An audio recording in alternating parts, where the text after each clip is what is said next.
You're on the Six Screens Telenetwork, earning the reputation of giving all the right ingredients, uninhibited, in exposing the hard, cold facts about the Watchtower Society. And now, Disney. Well, hello everyone, and I am so happy to see so many people coming in here on a nice cold night up here in New England. Well, my name's Rick Ferrin. I'm coming to you from the apostate capital of the world, right up here in Boston, Massachusetts. And I have to tell you, we're into March now. It is March 1st. It's kind of nice. Well, spring's only about 21, 22 days away, right? So we're all looking forward to that. So I hope it's nice where you are. Maybe in some of the southern tier states, it seems like spring already, but we still have winter up here. Kind of a cold night. But thank you for coming in and wanting to be with us. We'll keep you nice and warm and cozy here tonight on the Six Screens. I'll tell you that. But anyways, I got a lot to talk about tonight in the news. A lot of things are going on. Many things are going to rock your boat, so to speak. But before we get into the news, I just want to mention, in fact, I'm going to put up the banner on the bottom, and it has to do with the convention. We have an ex-Jehovah's Witness convention. I hope you have heard about it. The theme of the convention is Still Alive in 2025, and we're having that convention this August. Now, it's about, we got 1, 2, 3, 6 months away now, 7 months away, about 6 months right now. So why don't you... if you can, why don't you try to come up here to the convention? It's an ex-witness convention. All the information is going to be scrolling across the bottom on YouTube and Facebook. August 1st, 2nd, and 3rd, 2025, we are going to have an ex-witness convention. It is going to be a haven for ex-witnesses. Maybe we'll continue it for many years to come if all goes well. But if you can make the trek up here, it will be totally exciting. You will experience something that maybe you've never experienced before. Can you imagine being in a room with upwards of 500 people? Right now, we got about 300 that have more or less suggested they're coming. I've been sending tickets out every day. But can you imagine being in a room with upwards of 300 to 500 people? And we've all share the same stories that we've kind of witnessed in the Watchtower. Well, what a wonderful feeling that would be. Man, we will be hitting our head on the doorpost on the way out.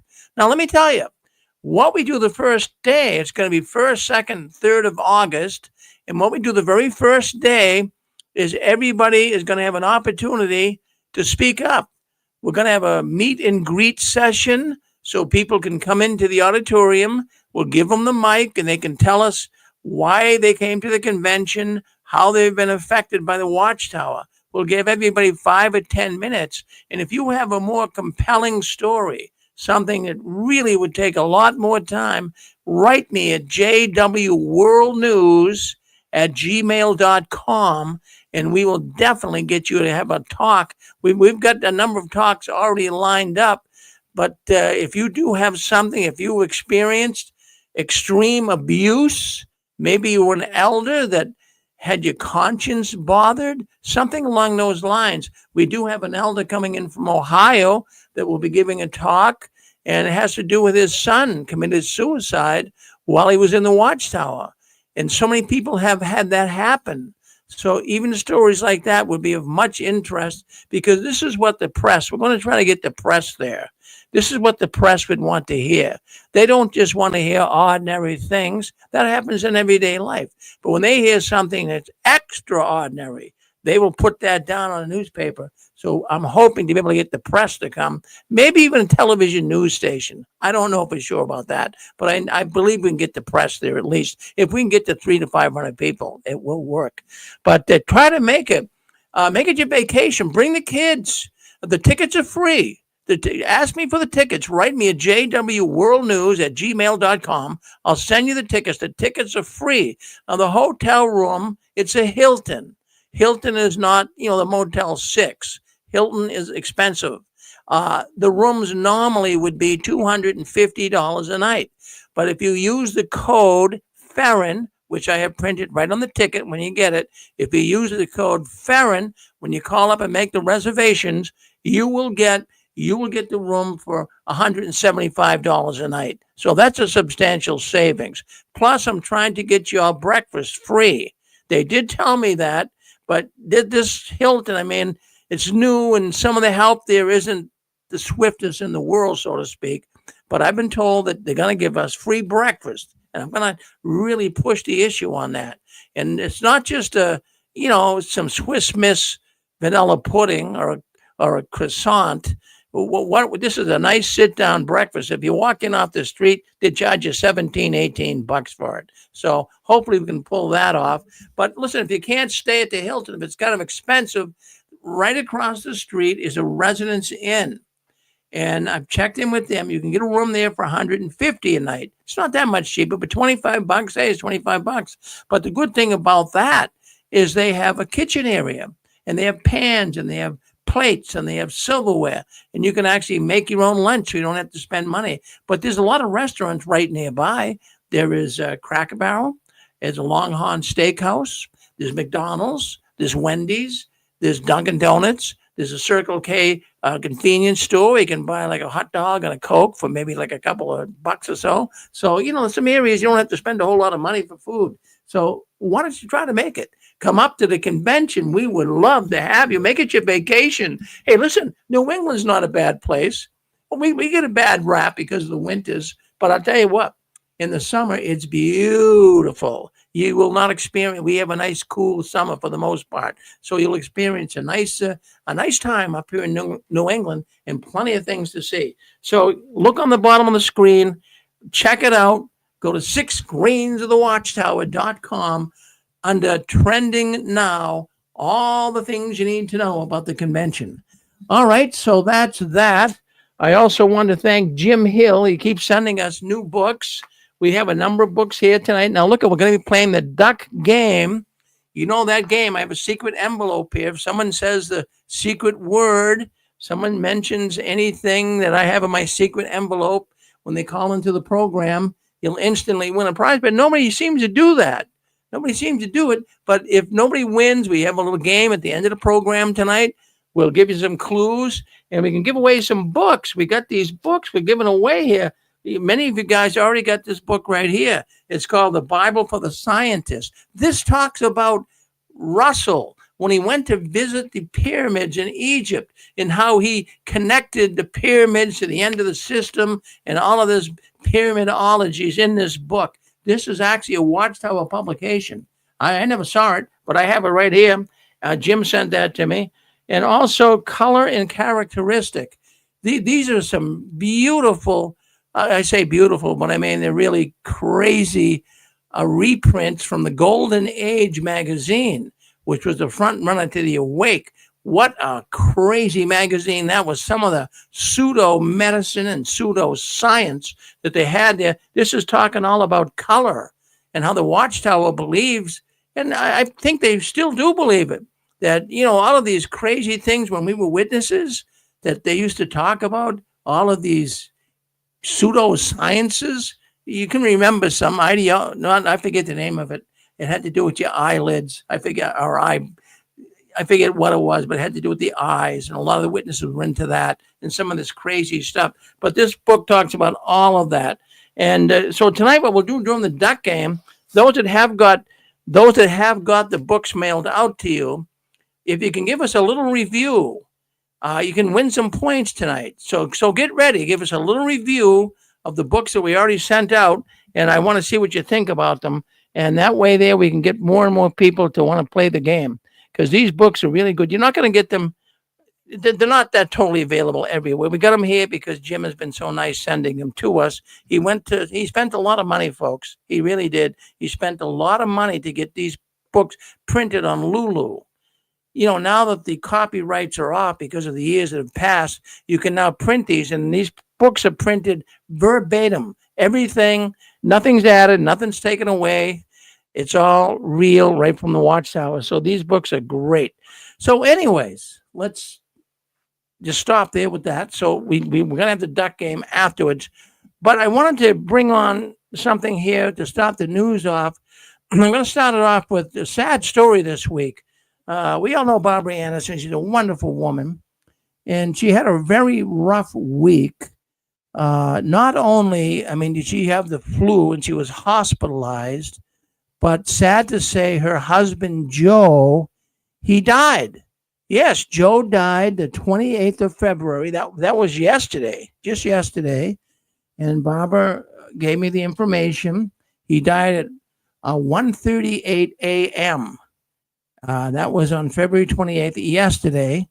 Now, Barbara herself was hospitalized with a wicked bout of the flu, which he is slowly recovering from.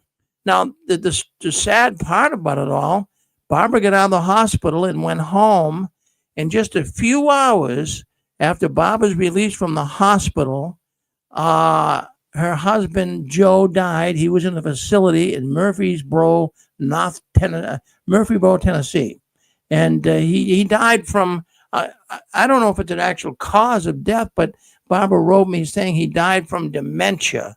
So we do know that he had dementia. Now I'm going to bring up a clip. I want to play this for you because Joe was just on our program, and he came on. He was he was having a hard time. Let me share this so we can at least get this on here. Okay, no, hold on one second. I got to get this on my feed here. I want to play this clip, and I think you'll find it very interesting because Joe was just on our. Let me get over to my stream here so I can do this properly. So we're gonna present. Okay, yeah, Joe was just on about I'd say 5 or 6 months ago, and you could tell he was having some issues with his dementia. But Barbara was so nice, and she was very good to Joe, and they had a marriage. I believe they were married for 60. I believe it was for 63 years. I believe that's what it was. But let's see if we can't get this. I'm trying to get this up for you guys so you can see it. And that would be a share screen. Let me do that right now. And that would be okay. That would be Barbara right here. So let's play a little clip. This is Barbara with Joe.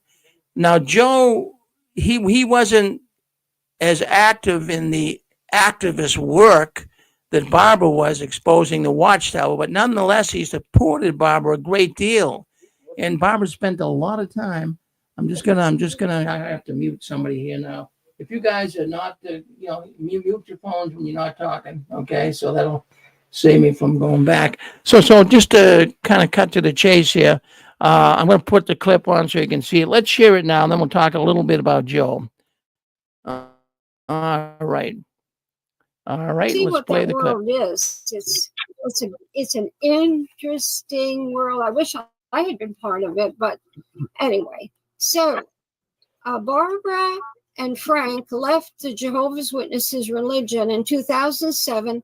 They were disfellowshipped in 2009 for apostasy. How did it all begin? Well, Frank's parents became witnesses. Well, we're going to slide up here a little bit. I want to get Joe talking here, so let's just move up a little bit where Joe is actually talking. All right, let's just hang in here with me. I couldn't get enough of it. I really couldn't. So I know there's a lot of PMOs listening in here tonight, and even though we want to get Joe here talking. Continued. I think many of us can identify who are listening to this, identify with the Cavalon's statements. I'm going to slide back a little bit here. I lost the sound clip timestamp, but let's go right back to the beginning here when Joe and Barbara first come on, and you'll hear Joe. I want you to hear Joe. So what we'll do, Barbara, is we'll read through it, and then we can stop, and I can kind of get some thoughts on it. Yeah. Maybe if some people. Guy story, but he didn't want to appear live. Now, I can assure everybody that I lost the timestamp on that. But I want you to see Joe. I want you. Glad to be here. All right, there you go. So, but I had to get the whip out. The whip out, and so what's going on tonight, Bob? Tell the audience. Well, we got a wonderful guy story, but he didn't want to appear live. Now, I can assure everybody that he's not.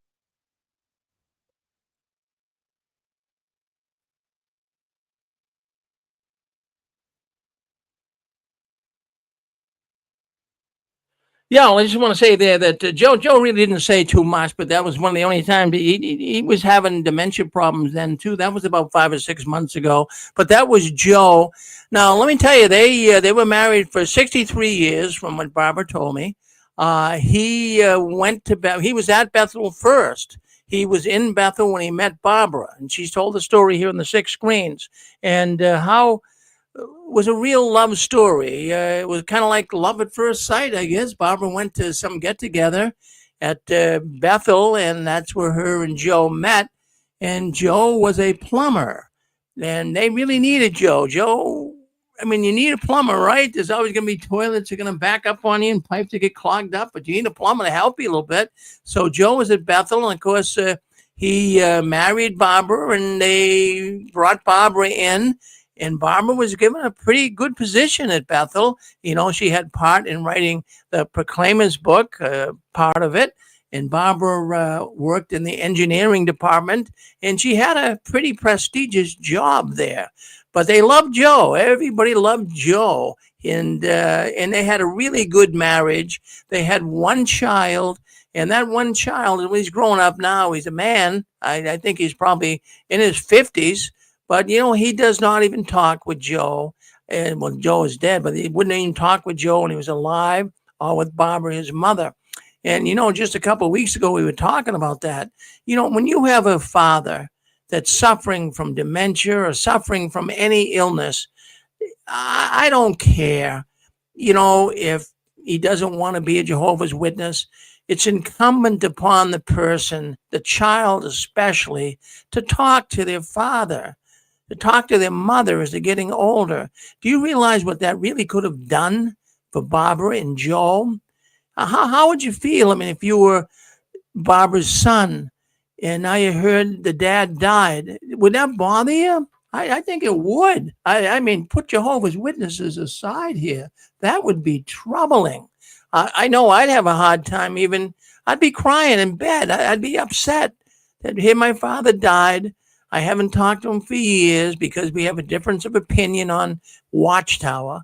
And yet his father would die. How cruel, how unfair that is that the Watchtower would actually endorse behavior like that. Now, I'm not going to tell you the Watchtower, they say that you can get together in family issues like that, but they say it, but they really don't mean it. We know that.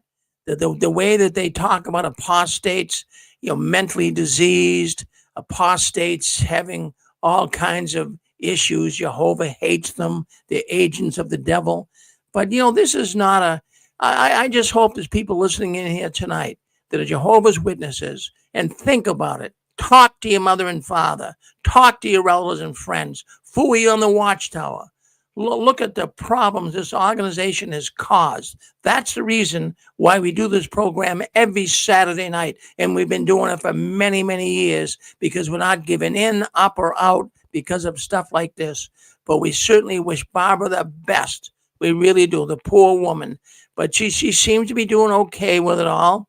And hopefully, if all goes well, she'll be back with us in 2 weeks. And we're looking forward to that. Now, if you want to get a hold of Barbara, she said, now, Rick, let the audience know at the six screens what happened. So if you want to get a hold of Barbara, she said, call her, or you can email her. Now, what you want to do is write me at jwworldnews@gmail.com. And I'll give you Barbara's telephone number. I don't want to give it out over here. And I'll give you her email. And then you can write her and talk to her, encourage her. She would love to have you call her. But give it a couple of days. Don't everyone call her tomorrow, for example. Let things get a little settled here. And then I would say in the next week or so, give Barbara a call. Let her know you're thinking of her. Thank you, though. Thank you for at least expressing that. I've already had a lot of people already write me for the information. So thank you for doing that. All right, we pray for Barbara, and we hope all can go well for her. All right, let's take a look here. Let's see what's going on behind the curtains of the Watchtower. Well, I tell you, friends, a lot of things are going on. A lot of things are going on. And like what, you say?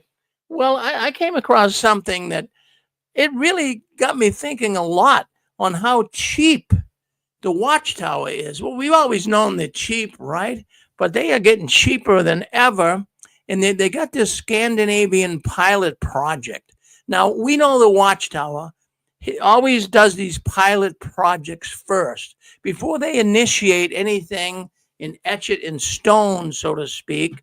They will have a pilot project, or I call it a trial balloon, just to see how it's going to go over. Now, this is what they're doing. They started this last week, at least they announced it last week in the Scandinavian branch. And what they're going to do is they're going to have the commuters, that they have commuter Bethelites. You know, Johnny the Bethelite, when he came on years ago, he talked about commuter Bethelites. We never heard that term, but Johnny brought it to our attention. A commuter Bethelite. So what that is that's a person that doesn't live at the Bethel headquarters, wherever it would be. They have a number of Bethel headquarters, but they don't live at the Bethel headquarters. They actually commute. They live in their own apartment house somewhere, and then they travel to the branch office or wherever it would be in the world, and they would do work and then go home at night. Well, now what's happened here is the Scandinavian branch, they are looking, well, they're trying to make pioneers do the work. They're asking for pioneers to come in.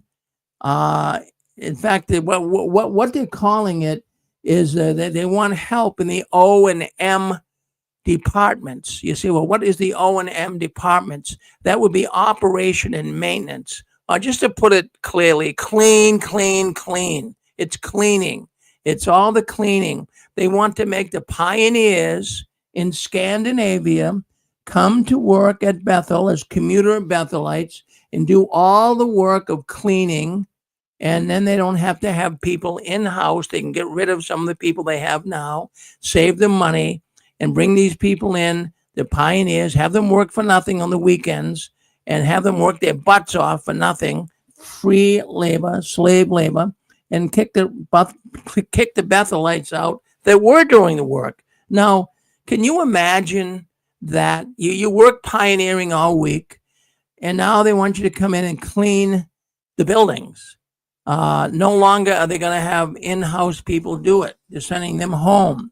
So here you are thinking, wow, boy, I got to go do the cleaning. And I mean, when you clean for Watchtower, you got to clean. You can't go through the motions. They want it done. So, you know, what's happening in many of these Bethel offices, they have commuters already. They've already started this in some areas, but now they're kind of making it known. So they've tried trial balloons on this commutering and doing the work of cleaning. So what's been happening, though, is these commuters would come in and, you know, at one time, the Watchtower would actually give them breakfast and even dinner. So they say, come and clean with us and, you know, have breakfast with us. Come here early, have breakfast with the Bethelites, have dinner with the Bethelites. But now they don't want the commuters to have free breakfast and free dinner. So they're even taking that away from them. At least that was a little incentive, huh? So now what we got going on, from what we understand, in some of these Bethels where they have had commuters doing the cleaning already, there's getting to be big problems. The commuter Bethelites are very upset. They're arguing with the Watchtower. They're arguing with the officials of the Watchtower that, you know, look at, we would like to have, you know, a little bite to eat while we're here, maybe some leftovers, or maybe some fruit, something. But they're getting very disgusted.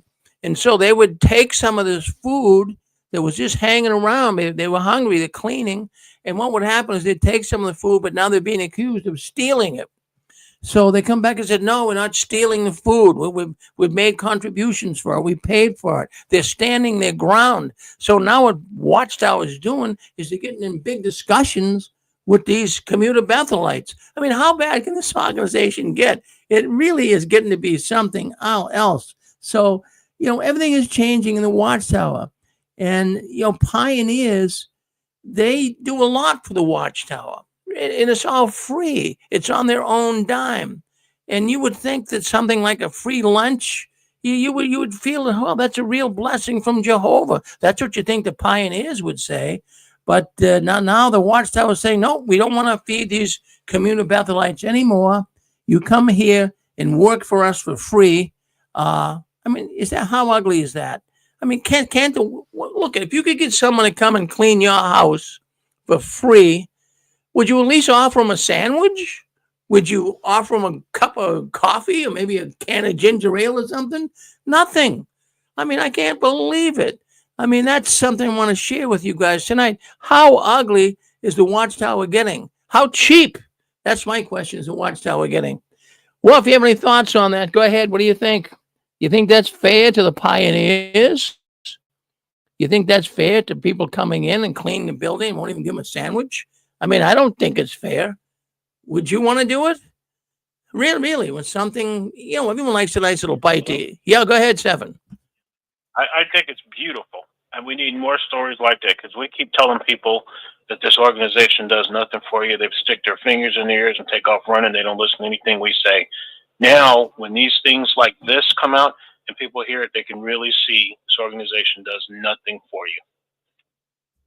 You're right, Stefan. And it's when we talk about this stuff every week, week in, week out, we talk about how the Watchtowers really, I'm going to call them cheap. I'm going to call them cheap. That they really are behaving in a way that is almost out of the ordinary. It really, really is. How is it you can expect to get so much out of people, and give them diddly squat? Give them nothing. And just want them to do more. Go ahead. You're on with us. Go ahead. They're paying to get there. They're paying for their gas or their ride, and they're not even allowed to have food. That doesn't make sense. That is wrong. And that's a kick in the butt.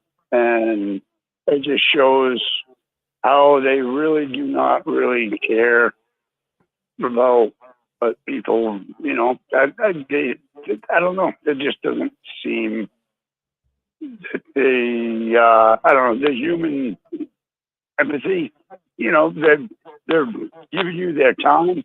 They're paying to get there. At least you could do is give them a breakfast, and because it's going to cost a lot for them to stop and try to find, a biscuit or a sandwich or something on their way. Yeah, like you say, they're paying their own gas, a bus fare, a train ticket. Well, how are they going to get there? And think about it, Tom. Now, I know you and Barbara. I know you're very kind people. I've talked to you guys before. I mean, would you expect someone to come and clean your house? And, it's around lunchtime. So you and Barbara sit down and there you are eating lunch and don't even offer them anything? Could you imagine that? Never. Definitely. Even if they didn't even do anything, if they're here when we're eating, they're eating with us. Yeah, that's the New Hampshire way, Tom, right? Yeah, it is. It's humanity. She offended if they didn't. I went to Bethel in the 80s. I ate breakfast with everybody. I ate lunch with everybody. I ate dinner with everybody. I wasn't working there. How come I was able to have free food? So they changed it. So if you go to visit and you happen to know somebody, are you not allowed to eat there now? You have to go and find your way to a McDonald's down the road or something? Well, I have heard, I can't tell you to take it to the bank and cash it, but I have heard they even cut back on that. They used to let everybody. I mean, I had a meal there in the Bethel cafeteria. They used to let everybody, if they had a friend, I mean, you just couldn't walk in out the street and get a meal. But if you had a friend there, that you could go have lunch with them. But I heard they're kind of cutting that back too, but I'm not sure. But I believe I have seen that. Yeah. But this is not, yeah. Did they open up a kiosk where you can actually purchase food now? Do you know? Is that what they're doing? So if you happen to be there, maybe you can buy your food? Well, they do have in the military, they call it commissary, but they do have their own in-store little shop where you can buy food. And the Bethelites buy food, and they have to pay for it. And then, not the meals they get during the day, but if they want a bag of chips or they want to get a Coke or something, they got to go and pay for it, obviously. But the Watchtower, what it shows me is they are in an austerity mood. They are cutting back like crazy. And I wonder why they would be doing that at a time that they're also trying to gain new members. This is just going to aggravate these Bethelites. Geez, what's it going to cost you? I mean, I'm not, an accountant at the Watchtower. I'm not sure how much money they have, but I think that even a poor little company who had people working for free would offer them some little perk. I would think they'd get something, but they're telling them. And now there's a big argument going on from what I understand in some of these Bethel offices that, they're accusing the Bethelites of coming in, and these commuter Bethelites of stealing food. And the commuter Bethelites are saying, no, we're paying for it. But, the Watchtower is not buying it. Isn't that sad? That is so sad. It's terrible. Well, thank you, Tom. Thank you very much. Yeah. So. Yes. Someone else want to say something? Go ahead. You're on with us. We do. All right. Yes, I just wanted to say that it's a very, very sad situation. And the fact that years ago, this would not have happened. In the 1960s, for example, they would have fed those commuter Bethelites. But it seems to me, the more money that they have, the more cheesy they have become. And that's very sad situation indeed. Well, it's sad. It's not only sad, but it defies look at. They're under no obligation to give people a lunch. They're not. But ethically, there's ethics involved here. There's fairness involved here. You think that they would at least say, hey, look, let's be fair to these poor people coming here working on their own dime. Let's just give them a lunch. Let's give them a dinner.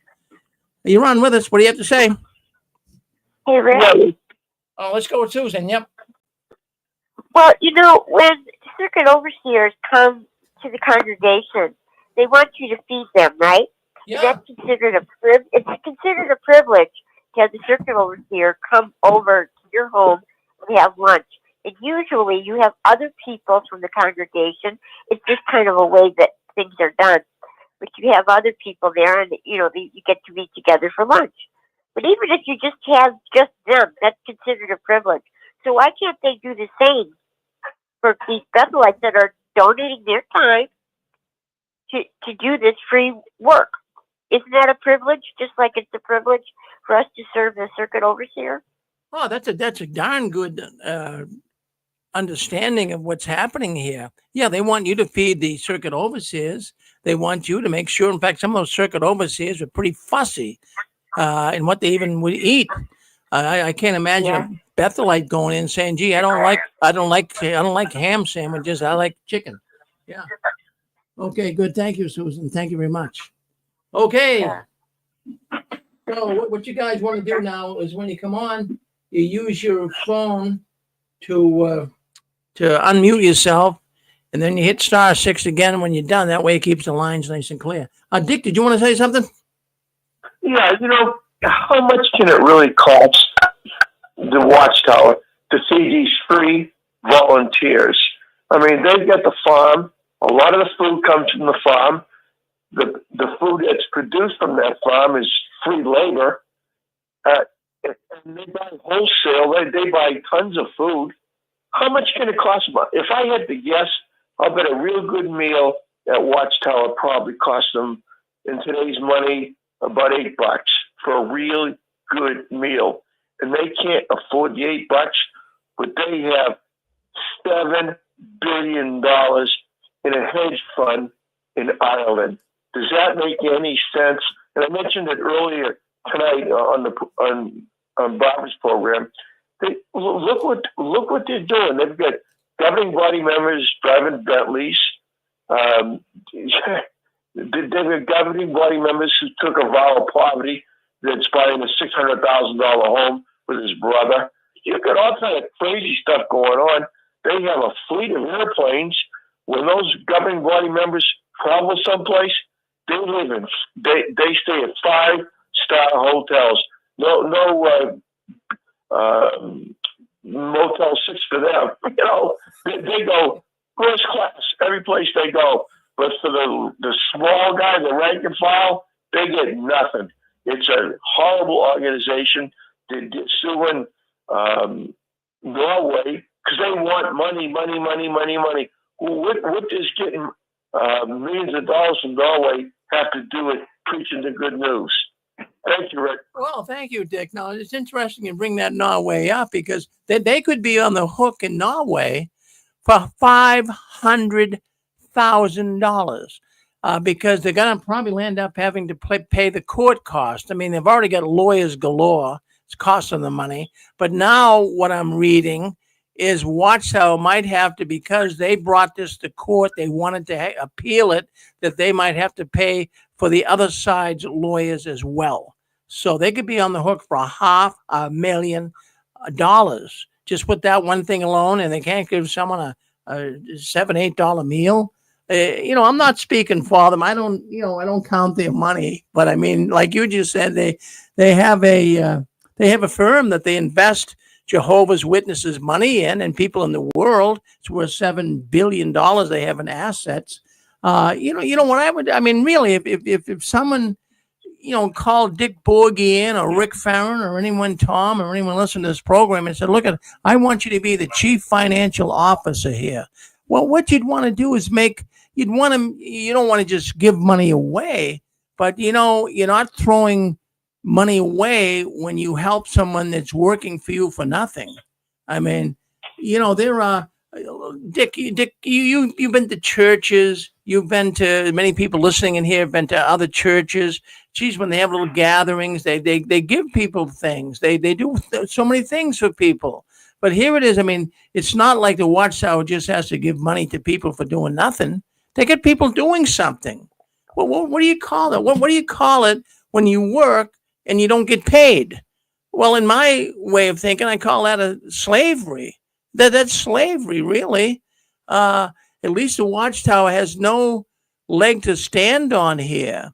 If they came back and said, look at, we really appreciate these commuter Bethelites. They come in and they clean and they do a really, really good job. And we make sure they're well fed. We make sure they go home not hungry.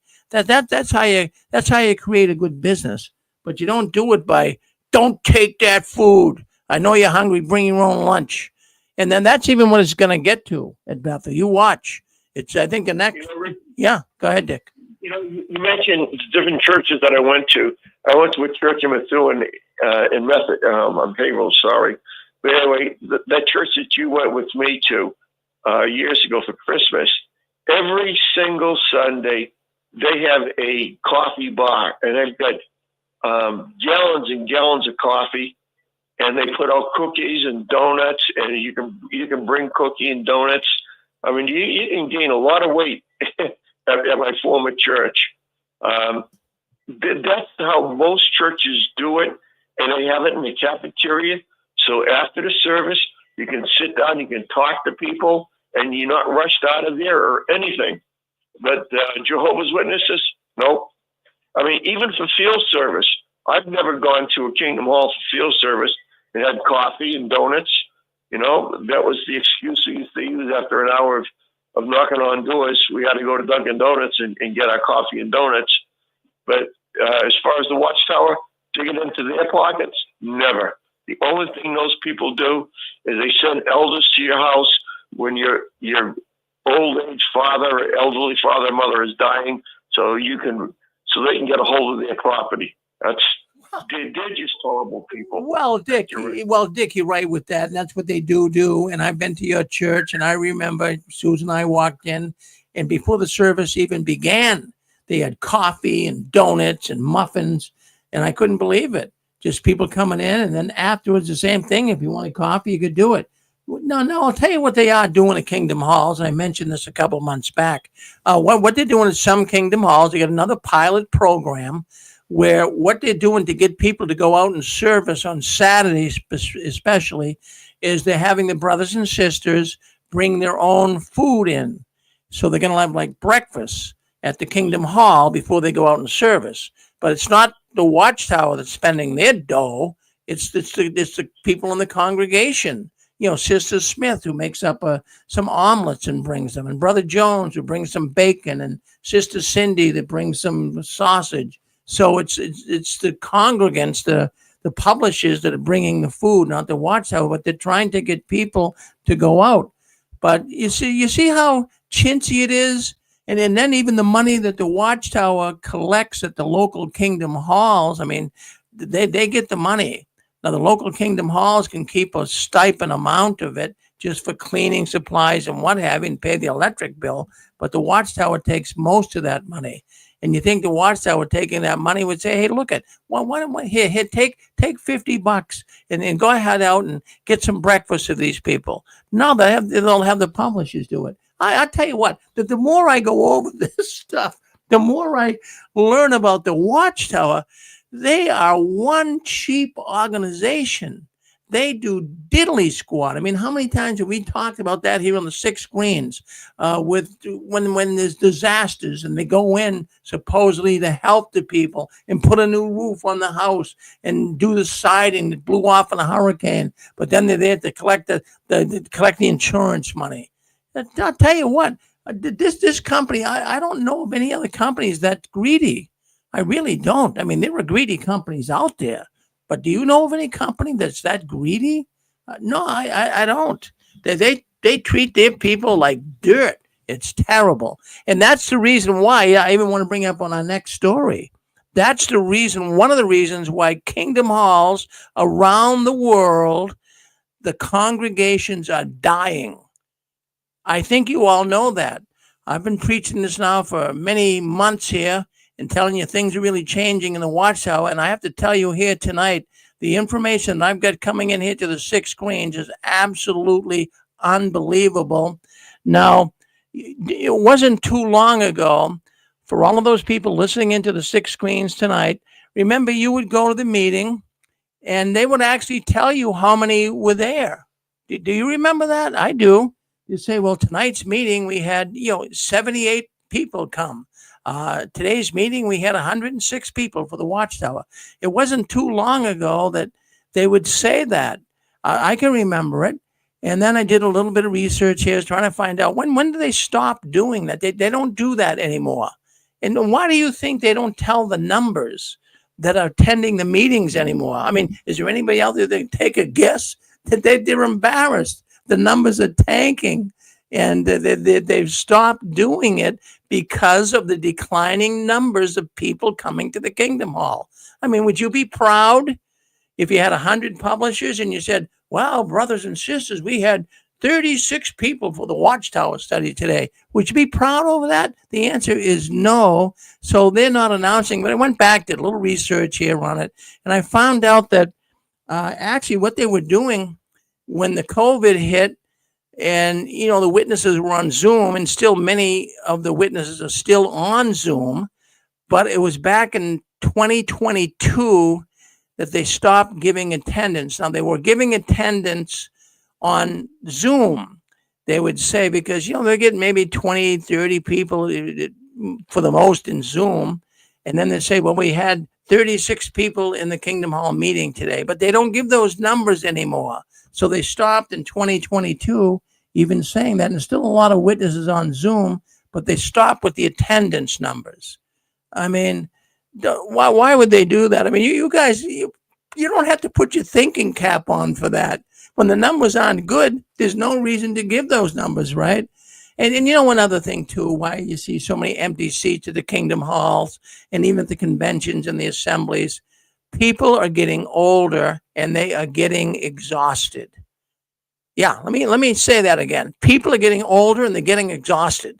Well, why wouldn't they be? The Watchtower is working them to death, and there's not many young people to take the place of the older people because a lot of them don't have kids, or they run the kids out of the Kingdom Hall. Who as a young person would want to be one of Jehovah's Witnesses today? You tell me. How many young people, what is there in the Watchtower for a young person? Absolutely zero. El Zilcho, nothing. And they're also running the adults out of the organization as well. And the governing body, they're really out of touch. They're out of touch. And sometimes I think they're running the Watchtower into the ground on purpose. So sometimes I get that feeling, but I can't confirm it. Maybe you get that too, because they're acting so erratic and so strange. And any good company, do you guys watch the business news? Do you watch like CNN or Fox Business News? You listen to these people. These are business people. They talk logical.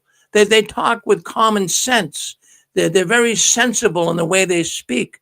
Watchtower governing body, they're a bunch of buffoons. They're not even sensible in the way they speak.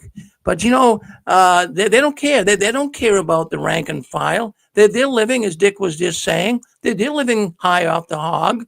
They're living the so-called good life. But boy, I'll tell you what, I was really impressed this week when I see all of these countries that they're tanking. Let's just start with the southern part of the United Kingdom. Oh my goodness, something's going on over there in England. With the whole southern part of the UK. Something's not right over there. There's so many people leaving right now. It's absolutely unbelievable. People aren't going out in service. They're not going to the meetings. A lot of the people from the southern part of the United Kingdom are telling me that, Rick, things are really changing over here. And, and then also over there, as well as even here in America, and if you haven't noticed, I'm going to let you know so you now understand it. They are having a real shortage of elders. They can't seem to be getting new elders. They're trying to groom them. They're trying to get more people to become ministerial servants and then move them up to elders. There's a lot of ministerial servants now. Now get this, they're 18 and 19 years old. Now the elders, the congregations do need elders, so they're spreading them around thinly because there's not enough elders. So they're sending elders out to other congregations and, work with this congregation. They are really, that is a sign. Look at that as a sign of collapse. Why aren't men reaching out to be an elder? Well, why are they having such a hard time even getting ministerial servants? They have to pick them at 18, 19 years old. Come on, something. Let's just talk business here. Let's be reasonable. Let's not let our minds float off into oblivion. Why do you think they're not getting elders? Who would want to be part of this organization and do the things this organization wants to do? Now, I'm getting reports coming in here, and I've been looking through the week here. I'm saying, wow, the Watchtower is in worse shape than we even know. So many congregations. I'm getting information coming in here. How about if you had 120 publishers just a couple of years ago? 120 publishers, and now you got 20 people going to the hall and 40 people online. So that'd be, on the Zoom meetings. So that'd be a total here of 60 people going to the meeting. And you had 120 just a few years ago. That's half. And now, they've always said, well, Africa, we need the money for Africa. We want to build kingdom halls in Africa. Friends, Africa is tanking. There's only 2 countries over there that are doing okay. Well, one country they know of. And I'll get to that in a second. But I'm telling you, Africa is just tanking big time. I'm getting reports coming in here that there's around 25 to 40 people going to the meetings over there in some of those kingdom halls. And normally, just a couple of years ago, they had 90. Well, what happened to half of the people? This is what I'm seeing. Half of the people are not even showing up to come to the meetings. And how about let's just go to Europe? Let's go to London. Okay. Well, we know that over in London, you guys have seen it. I've shown you here. They have all kinds of very expensive real estate up for sale. I'm not talking about little 1-bedroom apartments. I'm talking about palatial mansions. The Watchtower is selling a lot of this off in of the property in the Mill Hill, London section, which is worth a lot of money. That's a real good section of England.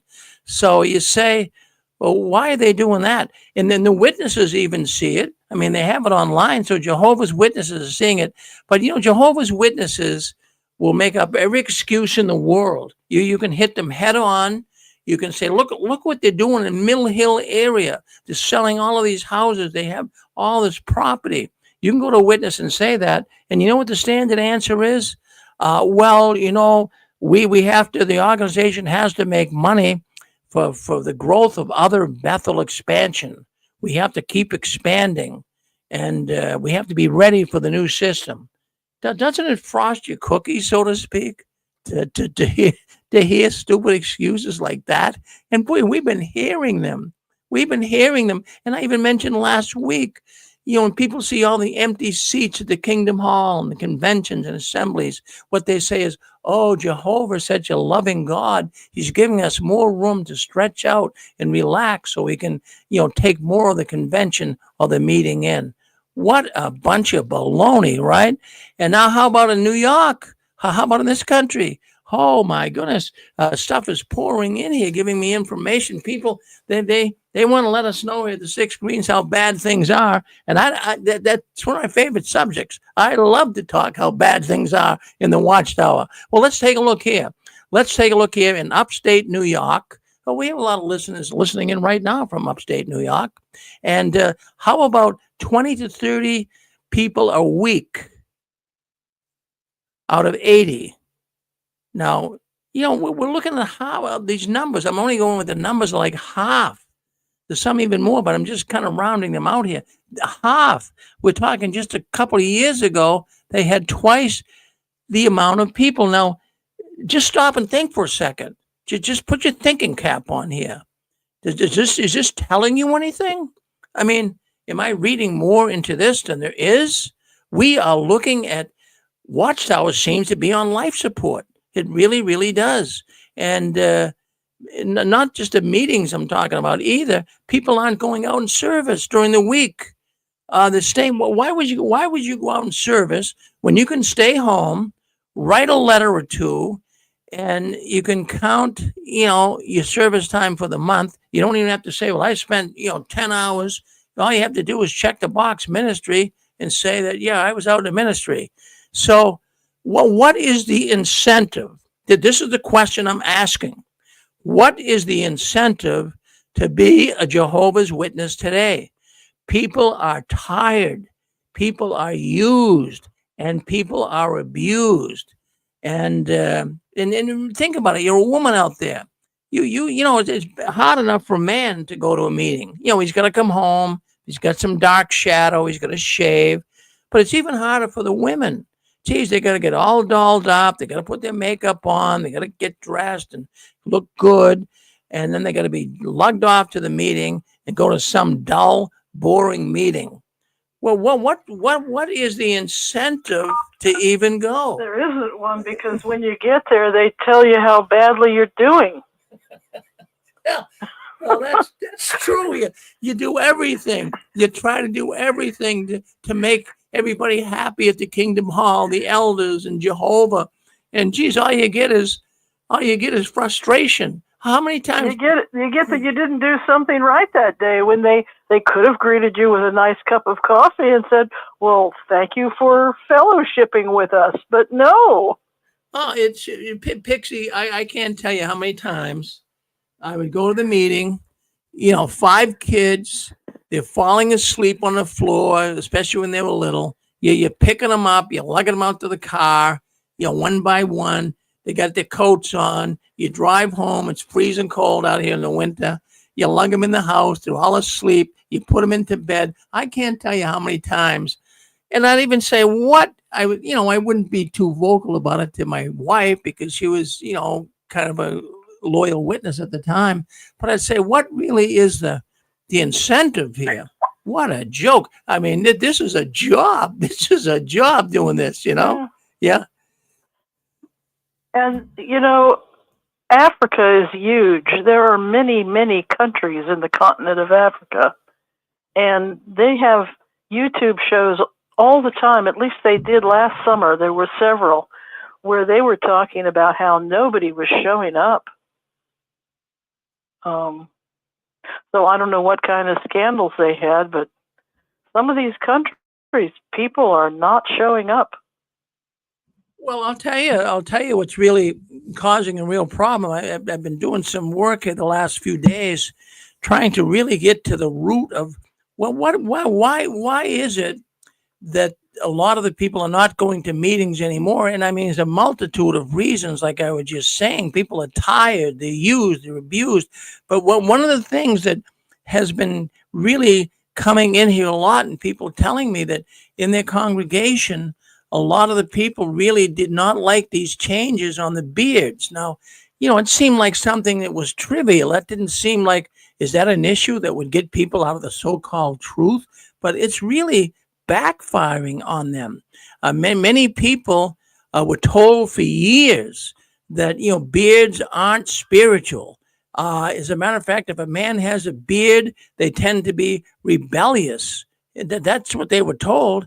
And now every man in the Old Testament had one. If he didn't, there was a problem. Yeah, so now the witnesses are mad because all of a sudden now the blue, a year ago, right around this time, the Watchtower comes out and says, well, you can now have a beard. And so a lot of these, diehard, loyal Jehovah's Witnesses, they're looking at elders with beards and they're looking like homeless drug addicts. And it's got Not only that, though, Rick. I think part of the reason why a lot of people aren't showing up is maybe they're just sick and tired of being told how to live their lives by some group of men in upstate New York. Well, that certainly is another reason right there. That's true, but I think YouTube has had a lot to do with it. And I know from my neighbors here who are not witnesses, the letter writing campaigns have not been successful. Because I've had a lot of people where we had some mail delivery problems, and I had a lot of neighbors say to me, and I keep getting those letters, and I would ask them. And so people in the world have not responded to those letter writing campaigns. Oh no, it's completely useless. And then, like Donald just said too, people, we're living in a day and age. Do you really want to be suppressed by some controlling organization and always being told you're not doing enough? That's why there's very few even going door to door, very few return visits being made. And even if you have a cart, if you have one of those carts they wheel out, even that is going to be boring. And it's all coming home to roost. Lots of congregations are being dissolved with the remaining ones. They're bulking them up. In other words, they dissolve one, bring the other people over to another congregation where the numbers have dropped off. Watchtower has ruined a lot of true believers because of pure exhaustion. The Watchtower people, the Jehovah. I just thought of something, Rick. Yeah. If this all keeps up, there won't be anybody in Paradise Earth. That'll be all the more for some of the witnesses to get those mansions they've always wanted when they're out in service, Donald. Yeah. So many people are not going to the meeting. The governing body has drained some very good people. Now I'm going to give you some examples here. I'm going to give you some areas around the world that really is feeling the adverse effects if you're a Kingdom Hall and you're not seeing people. Let's first of all go to Brazil. Oh, they are having now. Brazil was a good country at one time for Jehovah's Witnesses, but man, there are empty halls all over the place. And now again, this is what I'm seeing here. These numbers coming into the 6 screens really have me. Well, I feel a sense of glee here, really. Now Brazil. And I've been mentioning here all night, I'm looking at congregations with half of the attendance. For example, in Brazil, congregations that had 60 publishers, they're now down to 30. And this isn't one congregation. These are numerous congregations. Well, what about here at home? Tell us what's going on here at home. Let's take a look at Chicago. Well, we got Chicago. Now, let me tell you something. I mean, Chicago, that's a big city. I've been to Chicago. It's very big. It's very big. And they have a lot of fabulous, really. Oh, yes, it's a beautiful city. So we got in Chicago. We got, for many of the weekend meetings, they're getting 40 and 50 people. Now, my wife, she's not from Chicago per se, but she's, about 20 miles away from Chicago in a nice little city called Naperville. And, they used to have a lot of people come to the congregations. But from what I'm reading here, the Midwest of the United States is really starting to tank for the witnesses. My goodness. So I want you guys to know out there's going to be many apostates coming to your neck of the woods. That area always, Rick, we don't have enough apostates out here, but boy, they're going to be coming. Well, let's take a look at California. But what's going on in California? I mean, we know they had forest fires and they got earthquakes and all kinds of weather problems out there. So, California was always a stronghold for the Watchtower organization. But what's going on in California right now? Well, congregations are reporting they're supposed to have about 140 publishers weekly in person, but now they're down to 30 to 50 on a good day. Hey, I'm not making these numbers up, friends. You're not going to read this in the Watchtower. You're going to hear it here, but doesn't that make you happy? In Massachusetts, oh my goodness, Massachusetts, that's where I live. Now, Massachusetts, well, I'm getting reports, and not only that, but I have to tell you, I live here so I can see it. So I know it's not a bunch of baloney. In Massachusetts, I got one man gave me information this week. He said, Rick, he says, empty parking lots. Yes, I've been by some of the meeting places here. There's empty parking lots. Okay, so that's Massachusetts. How about, I'm going to tell you what really, where there's a real problem. I am going to tell you the southern part of the United States is in big time trouble for the Watchtower. Their congregations are falling apart.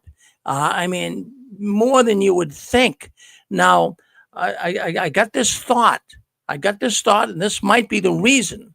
In other words, there has to be a reason. We gave some of the reasons, why people aren't going to the meetings, but this might be one of the major reasons. If you go into Fort Myers right now, that's on the Gulf Coast, as Trump is now calling it the Gulf of America. If you go on the Gulf of America on the west coast of Florida, you will. I'll tell you what you're going to find in Fort Myers. You're going to see for rent signs all over the place, and that's what's happening down in Florida right now. All of these rentals all of a sudden have popped up here in the last 3 weeks. So you know what that is? Those are the illegal immigrants. They're packing and getting out. They've been living in some of these homes now. They've, a bunch of them would get together and buy a home, and you'd have 10 people living in that home. But now they're leaving. They're putting the home up for rent. They know they're going to be deported. So, as in fact, Florida, we know Governor DeSantis just recently, he made it a state crime. 9 months in prison if you're an illegal person there in the state of Florida. So they are packing their bags. So how many of those people, I'm thinking, are Jehovah's Witnesses? Is that why the southern part of the United States, Florida here in particular, is losing so many people coming to the meetings? Could they be that a lot of their parishioners, I won't call them parishioners, but a lot of their publishers, could it be because they're being, they're afraid they're going to be deported? Because I mean, it could be true in the Spanish for sure. That Britain story, did those congregations have reasons, or did they all just sort of get tired of the meetings, or was it because they saw things on YouTube, or what happened? Well, I try to read into things. I mean, I can't say for certainty, but I try to at least make some type of a projection, just based on the knowledge at hand.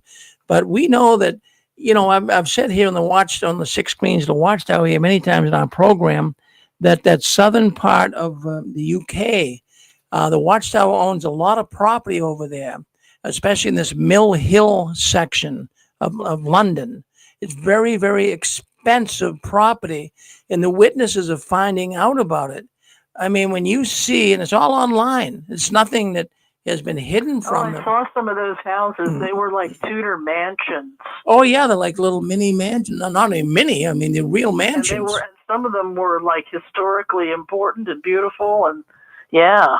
So what I think is happening over there is people are waking up and smelling the coffee. They're saying, well, wait a minute, we didn't know that Watchtower owned all this expensive real estate. Who even lives there? And they wouldn't even tell you that. But they got all this property up for sale. And these are homes for the mucky mucks. And, they're getting rid of people around the world. Not only at the Bethel families here, but also around the world. And so witnesses are seeing all this property over there and going, my goodness, here they are. They're squeezing us for every buck. And they got millions and millions of dollars in real estate. Plus also, right there in the UK, right in Ireland in particular, that's where this asset firm, management firm was set up by the Watchtower in Ireland. And so that hit the news. That hit the news a few months back that the Watchtower now is investing money. And I had questions about that because most of the congregations in Ireland closed. Well, there's many that are closed. And I think, I'm really, what I'm thinking here, Pixie, what I'm really thinking is people are waking up and smelling the coffee. I mean, you can only be dumb for so long. You can only be dumb for so long. You gotta really stop and think about things. And we were all witnesses. At one point, we stopped and thought about things. For you, Pixie, to be out of the Watchtower, something must have really bugged you. I know I had things bug me. Lifetime of it. Yeah. So what happens is, other people are going to wake up. We're not the only ones that have woken up. Is that a word, woken or waking up? But anyway, we're not the only ones. There's plenty more people that are starting to say, hey, something's wrong. And then not only that, but all of these things we mentioned.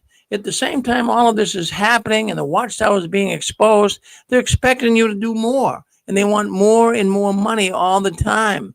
So many people are waking up to the lies of the Watchtower.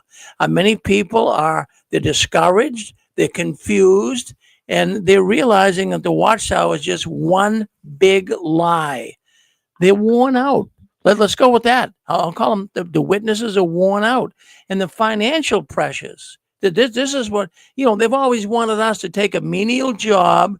They wanted us to be window washers. There's nothing wrong with that. Window washers can do very good, but they all wanted us to be window washers and take some menial job. And, that was absolutely insane. And there's so many witnesses today that are really hurting financially because they listen to the Watchtower's advice. So they keep asking, don't you go ahead. Don't you move forward. Don't you want to make, don't make a lot of money in life. Don't go for a career. But at the same time, now that more money, give us money, give us not money. You're not giving us enough. We need more. So there's a nagging voice. Are they still wanting $5 a month per person or whatever it was? Oh, no, they upped the ante on that. The last I heard, it was $9 a month. Yeah. So see, that's probably just on principle. That's probably driven some people away. Just that. Well, it is. It's a nagging voice in their head. In fact, I'm glad. In fact, I like that phrase. I'll use that phrase. I like it. It's a nagging voice was in my head. As I would be driving home from the meetings, as I would be out in service, I'd say, hey, I was being nagged by this organization. You can only be nagged so long. And, then you start, it'd be like living in a house with an abusive person. You can only do it so long. And that's exactly what's happening right now. People are sick and tired of being nagged. This cult, the Watchtower organization, is breaking people at a faster rate than they ever have in the past. People are getting tired of it. I wondered if my money ever really got to the worldwide work in Africa too. I mean, do you think maybe they were diverting that money to their own dividend producing funds? You know what I'm saying? Yeah, they said that they're trying to raise money for that, Pixie. Hey, listen, we've got a lot of people who want to call in. So let's go to King of Dots. King of Dots, you're on with us. Yeah, I'll try to be brief. And, she just talked about a subject that is kind of troubling to me.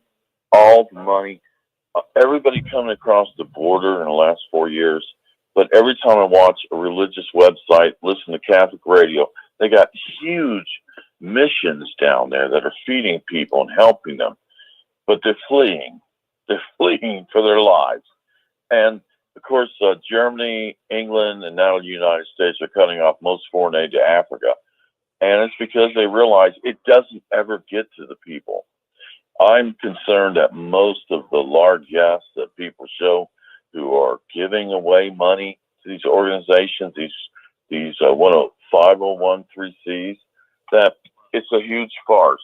It's just terrible. And I'm not saying that because I'm a merciless SOB, okay? It's just a fact. We're being taken for a ride. And I'd like to tell everybody, Watchtower's the best at it. Just remember that.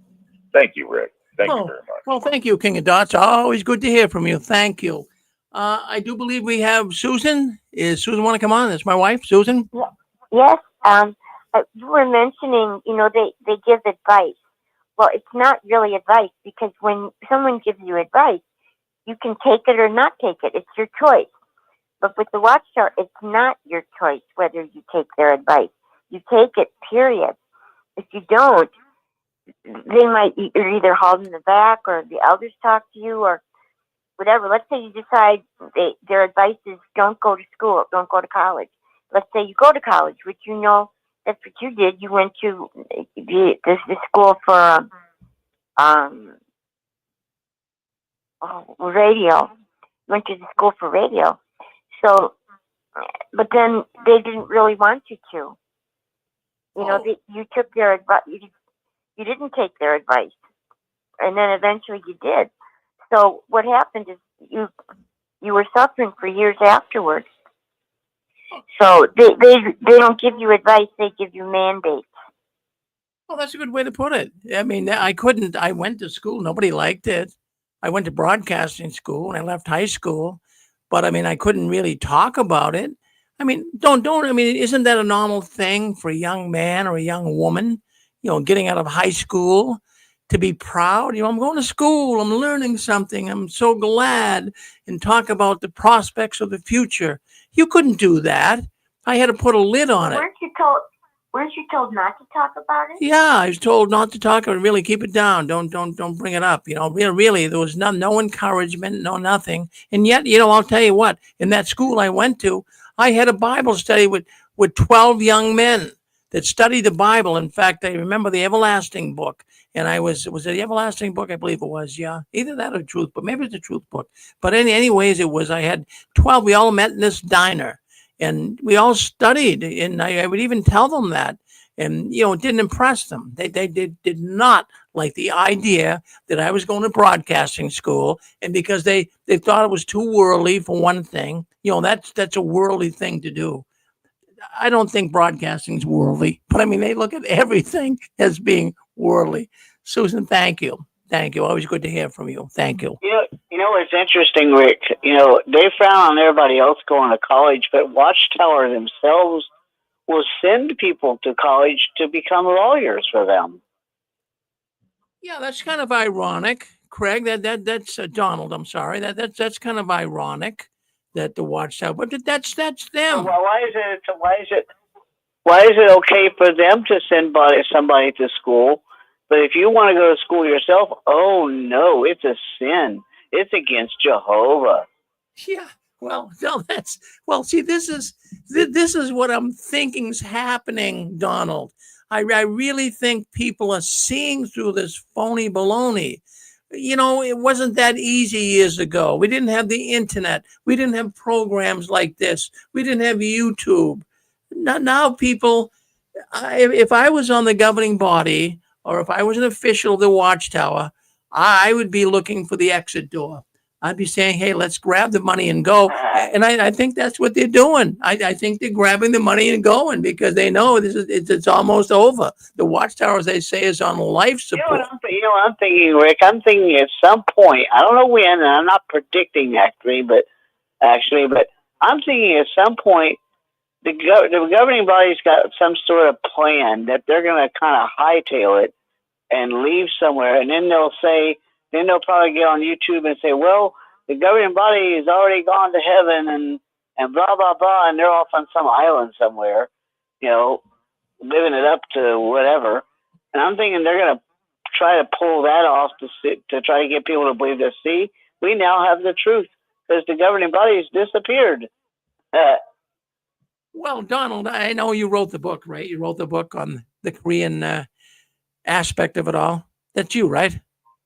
Yeah, Yeah, I remember you come on talk about that. I And did. so you're an author, but I like what you just said. Maybe you should write a book about that. It now probably at this point it would have to be kind of your own thoughts on it. But I really feel the same thing because Donald, you will agree with me, and I'm sure that most of our audience will agree with me that the Watchtower is nothing more than a business, and many of the loyal witnesses that they look at the PMEs, as we would call them, the loyal witnesses. They look at them as cogs in their money making machine. Yes. And that's all they are, is ways to make money with the rank and file PME. The Watchtower is running their machinery over spec. In other words, it's like putting too many. One of their newer governing body members, I think, is really heavily involved in real estate. Oh yeah, no, that's right. That's Jody Jadell. That's it. He's a big time. Yeah. He's a big time banker in the UK, and he's involved in real estate, and he's involved in big time banking. And he claims he's anointed, and he's on the governing body. But just to give you an idea. Yeah, and they've got, and I think in London, I think they've got the IBSA, the International Bible Students Association, that I think owns, if I got this right, they own some really fancy apartments over there in London. Oh yeah, they're selling those like crazy. Oh, that's just what we were talking about. That's in Mill Hill section of the United Kingdom. It's in part of London, very expensive area, and that's where they're selling all this property. And the witnesses are seeing it. But as I was saying, Donald, this the PME, the loyal witness, is a cog in their money making machine.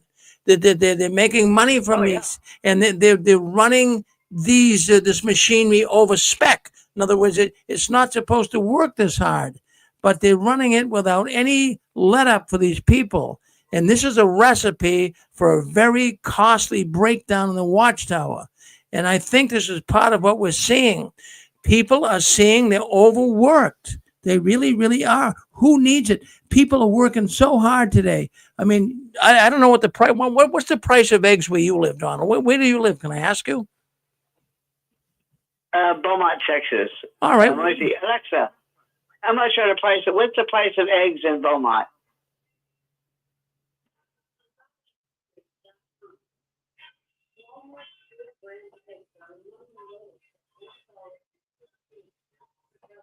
I think Alexa said $1.68 a dozen. Although you those are cheap if you do. I mean, we've got restaurants up here. That's Walmart, though. Yeah, well, we're having restaurants up here put a surcharge on eggs. I mean, I'm not going to beat the egg thing to death. I'm not going to make it scrambled eggs here tonight. But I'm gonna tell you that $1 an egg here. Yeah, I see $1 an egg. So it's 50 cents an egg here. But eggs used to be, I mean, for years they were, 69 cents a dozen, 89 cents a dozen. Now an egg is becoming like a piece of steak, for goodness sakes. But the point I'm trying to make with that, with all of this financial pressure coming upon people, to rent an apartment up here in Massachusetts, just to rent a decent apartment, they go from $2,000 to $3,000. $2,000 is not that good of an apartment. You got to spend $3,000 a month. So people are under the strain financially, and yet the Watchtower is gimme. We need more money. It's disgusting to me, and that's what I think is really. Yeah. It's breaking the back of the people. They can only take so much. And I've always, there was a talk show host, the first talk show host of all time. His name was Jerry Williams. You can look him up online. He was the guy that started talk radio right out of Boston, right out of here. And he's dead now, but he started the whole idea of talk radio. That's where everyone got the idea of it. But he used to always say that, Americans, I'm talking America here now. He was saying that Americans would take things up to a certain point.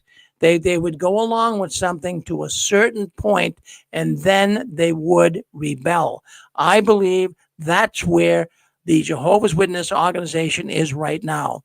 The Jehovah's Witness organization has taken this for many years. They've taken it up to a certain point, but they're now mad as can be, and they're not going to take it anymore, as the saying goes. So I think it was the Watchtower seeing a very costly breakdown. But the strangest thing is, as I'm going through all of my research here, I'm finding there's some areas of the world where Jehovah's Witnesses are doing really good. And this is weird, isn't it? I mean, you would say, well, where is that? Well, I'll tell you where the Jehovah's Witnesses are doing really good. They're doing really good in the African country of Uganda. Yeah, for some odd reason, they're doing good in Uganda and also in Cambodia. And I can kind of testify to that because up here in Lowell, Massachusetts, right with Dick Borgie, who had his program on here earlier, well, he used to go to the Highland congregation, and now they got big Cambodian signs on the Kingdom Hall. They have a Cambodian meeting there. So the Cambodians, they're sucking up to this witness theology. I don't know why, but and anyways, what I'm... Do you think possibly, Rick, that maybe the reason why they're doing so well in those places is because the internet may not be as prevalent there or something, maybe? Well, yeah, right. I mean, I don't think Cambodia and Uganda are very wealthy countries. I don't think. I haven't checked them recently, but that could be one of the reasons that the people don't have the internet. They can't afford it, so they can't really see what's going on in the Watchtower. But you know, I think something in some of these areas, and a few areas even. I'm sorry, Chris. There's a kind of Buddhism that has a paradise, so that might be it. Yeah, it's got to be something, but you know, some things that cross my mind because, you know, doing this program for as many years as I have, there's a lot of things that pop into my mind. I say, well, why do some congregations seem to be doing better than others? But I will think that one thing that got me thinking in that way is just, well, within the last couple of months here, well, I'd say about a year, the Watchtower has been talking about this last minute repentance. Now, you know, it always hasn't been that way. This is a relatively new teaching for the Watchtower. So the Watchtower is now claiming that, you know, even if you left Jehovah's organization, or even if you never really thought much about it, and you now can repent and come back. So in some of these countries, or maybe even some of these areas where the Kingdom Halls are going good, you might have had maybe a family that, you know, left, and now they got together at the supper table and said, well, geez, you know, we can now come back, we can repent, and Jehovah will accept us again. So that might be one of the reasons. It's the only reason I can really think of. But many, I'll tell you what's in fact, here's another thing that's waking many Jehovah's Witnesses up, and I know that you'll all kind of agree with me. What's happening is, you know, there's a lot of baby boomer Jehovah's Witnesses. I'm a baby boomer. If I was still in the witness world, I'd be a baby boomer Jehovah's Witness, right? But what you have is you have a lot of younger ones, and they're kind of toting the line. They're kind of suggesting, they're PMOs, but they're suggesting that they're to their older baby boomer parents that, you know, they're still in. They don't want to have their parents cut off from them. But, you know, as these older parents are dying off, and many baby boomers are dying off, that means more and more people are waking up. And that could be another reason why we're seeing the less attendance at the Kingdom Hall is the baby boomers, is the parents who are loyal Jehovah's Witnesses die off. Some of these millennial and Gen X people, now that my parents aren't around, I don't really care. You know, they're not with me anymore. So that's it. Part of it. And also the TVs now come with YouTube. So even though the governing body might say, well, don't do this on a computer or don't do that, if you buy a new television, you get free YouTube with it. So that's going to put them right where a lot of these wonderful ex-witness videos are. Well, that's exactly what's going on here. A lot of people are watching us on YouTube right now. Well, right now is about, you know, 265 people in live stream here that are watching us. And when that's quite a few. Yeah, that's a couple. Yeah, no, it's 265. We get up to over 300 sometimes on a Saturday night, but then when it goes up, we'll get anywhere from 2 to 8,000 people that listen to it. But they're listening in live right now, so that's good. So see, YouTube is helping people to find out what's going on behind the curtains. And you know, and the bottom line on all of this, why are the Kingdom Halls getting so downhearted and not filling the seats? Friends, simply the sheep are bored. They're getting no motivation. In fact, the circuit overseer's visits, when he comes, he cracks the whip. He's cracking the whip all the time. He's always done that.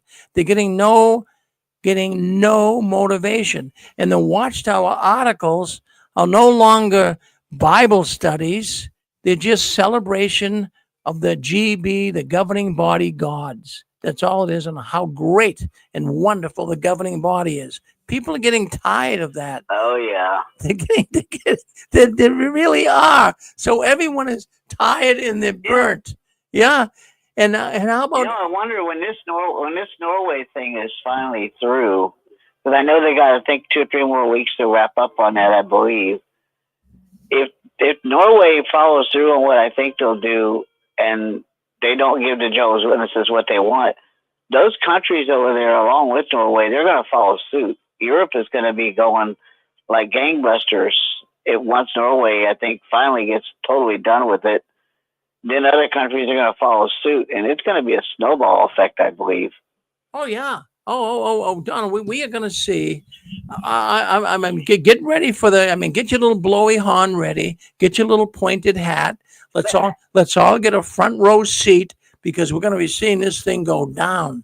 I'm going to mention another term too that's got many witnesses leaving.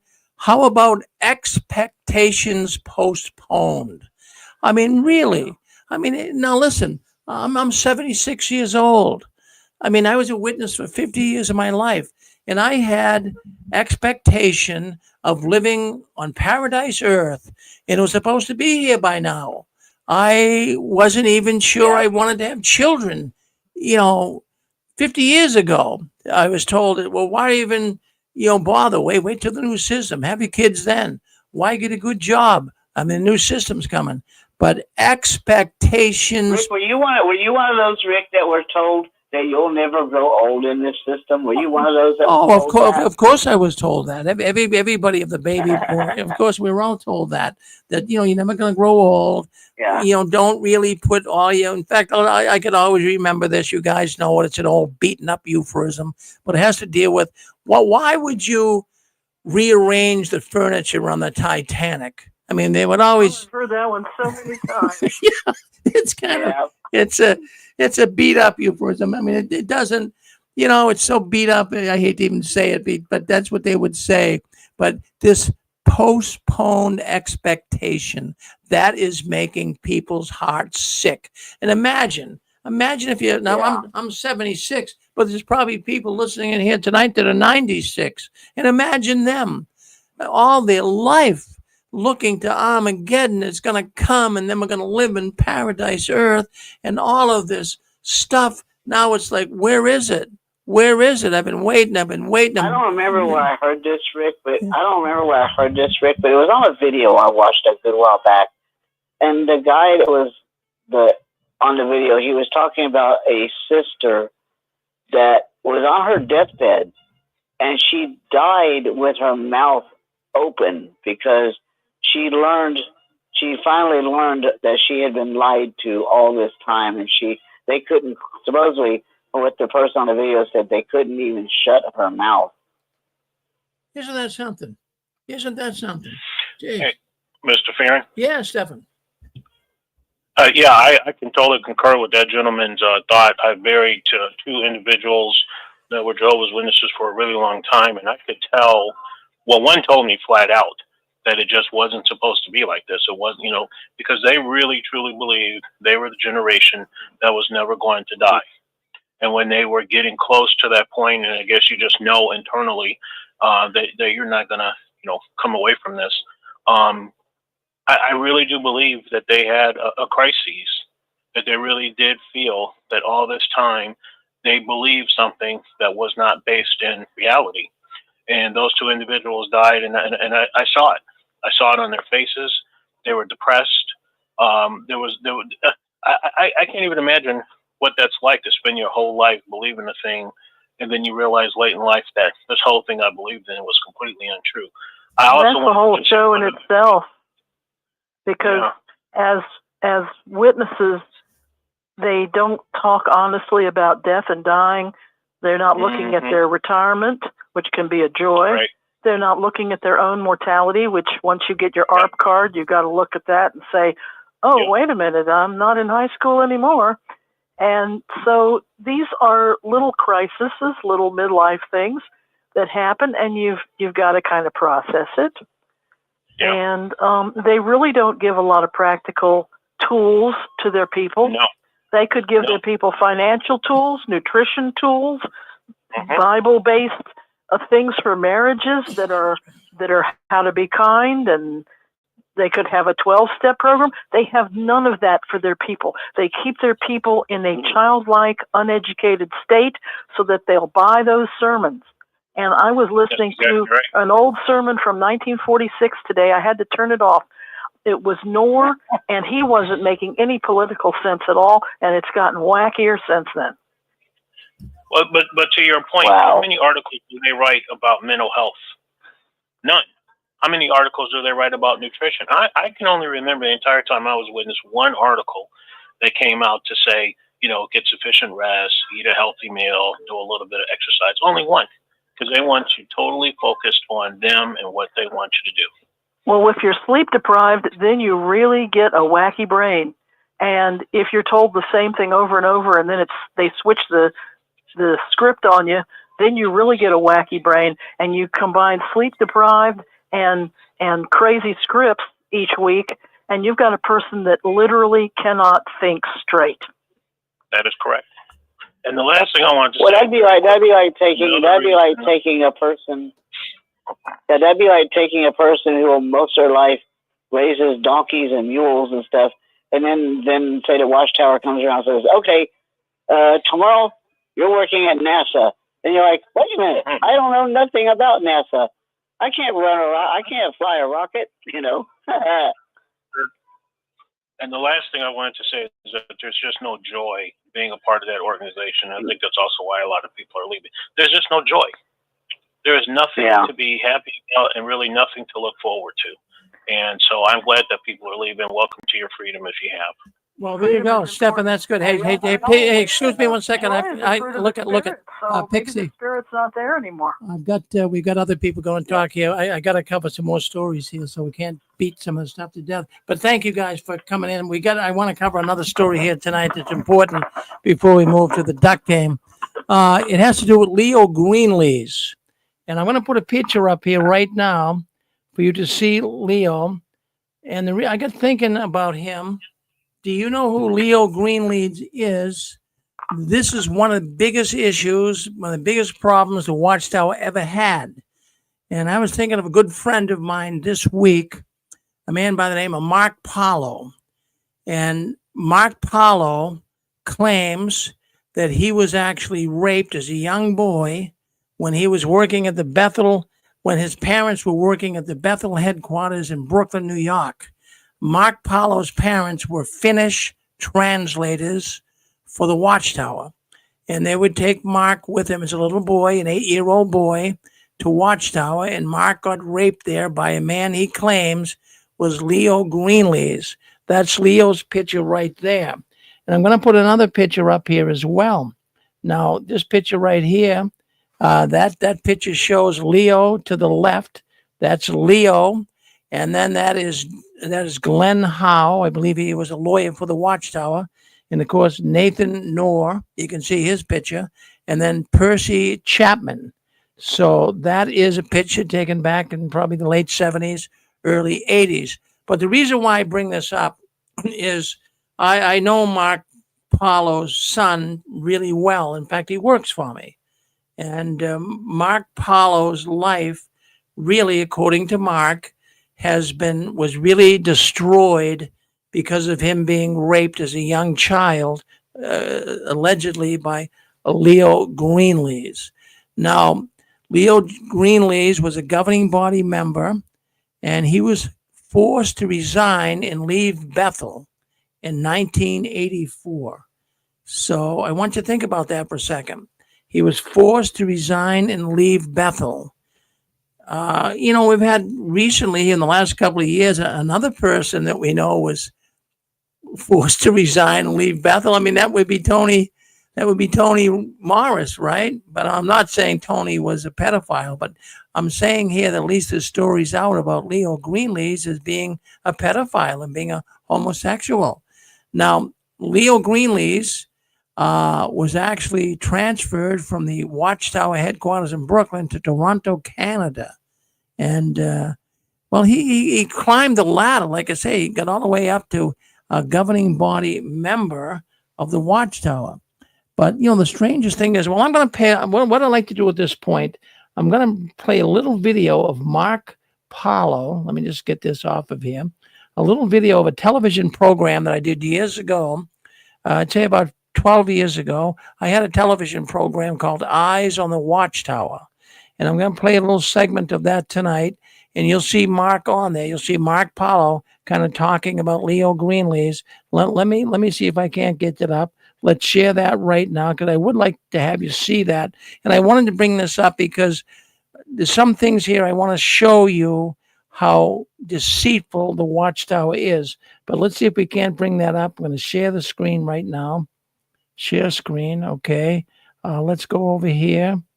Okay, is this it here maybe? Yeah, that's it. So let's share the screen right now. You'll hear it if you're on our radio network, but this will be Mark Paulo. This is a segment from my television program, and let's play it right now.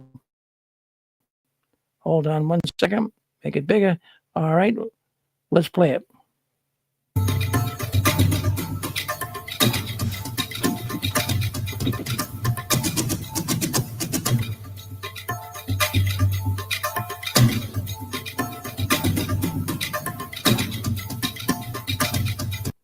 Hello, everyone. My name is Rick Farron, and welcome in to Jehovah's Witness World News.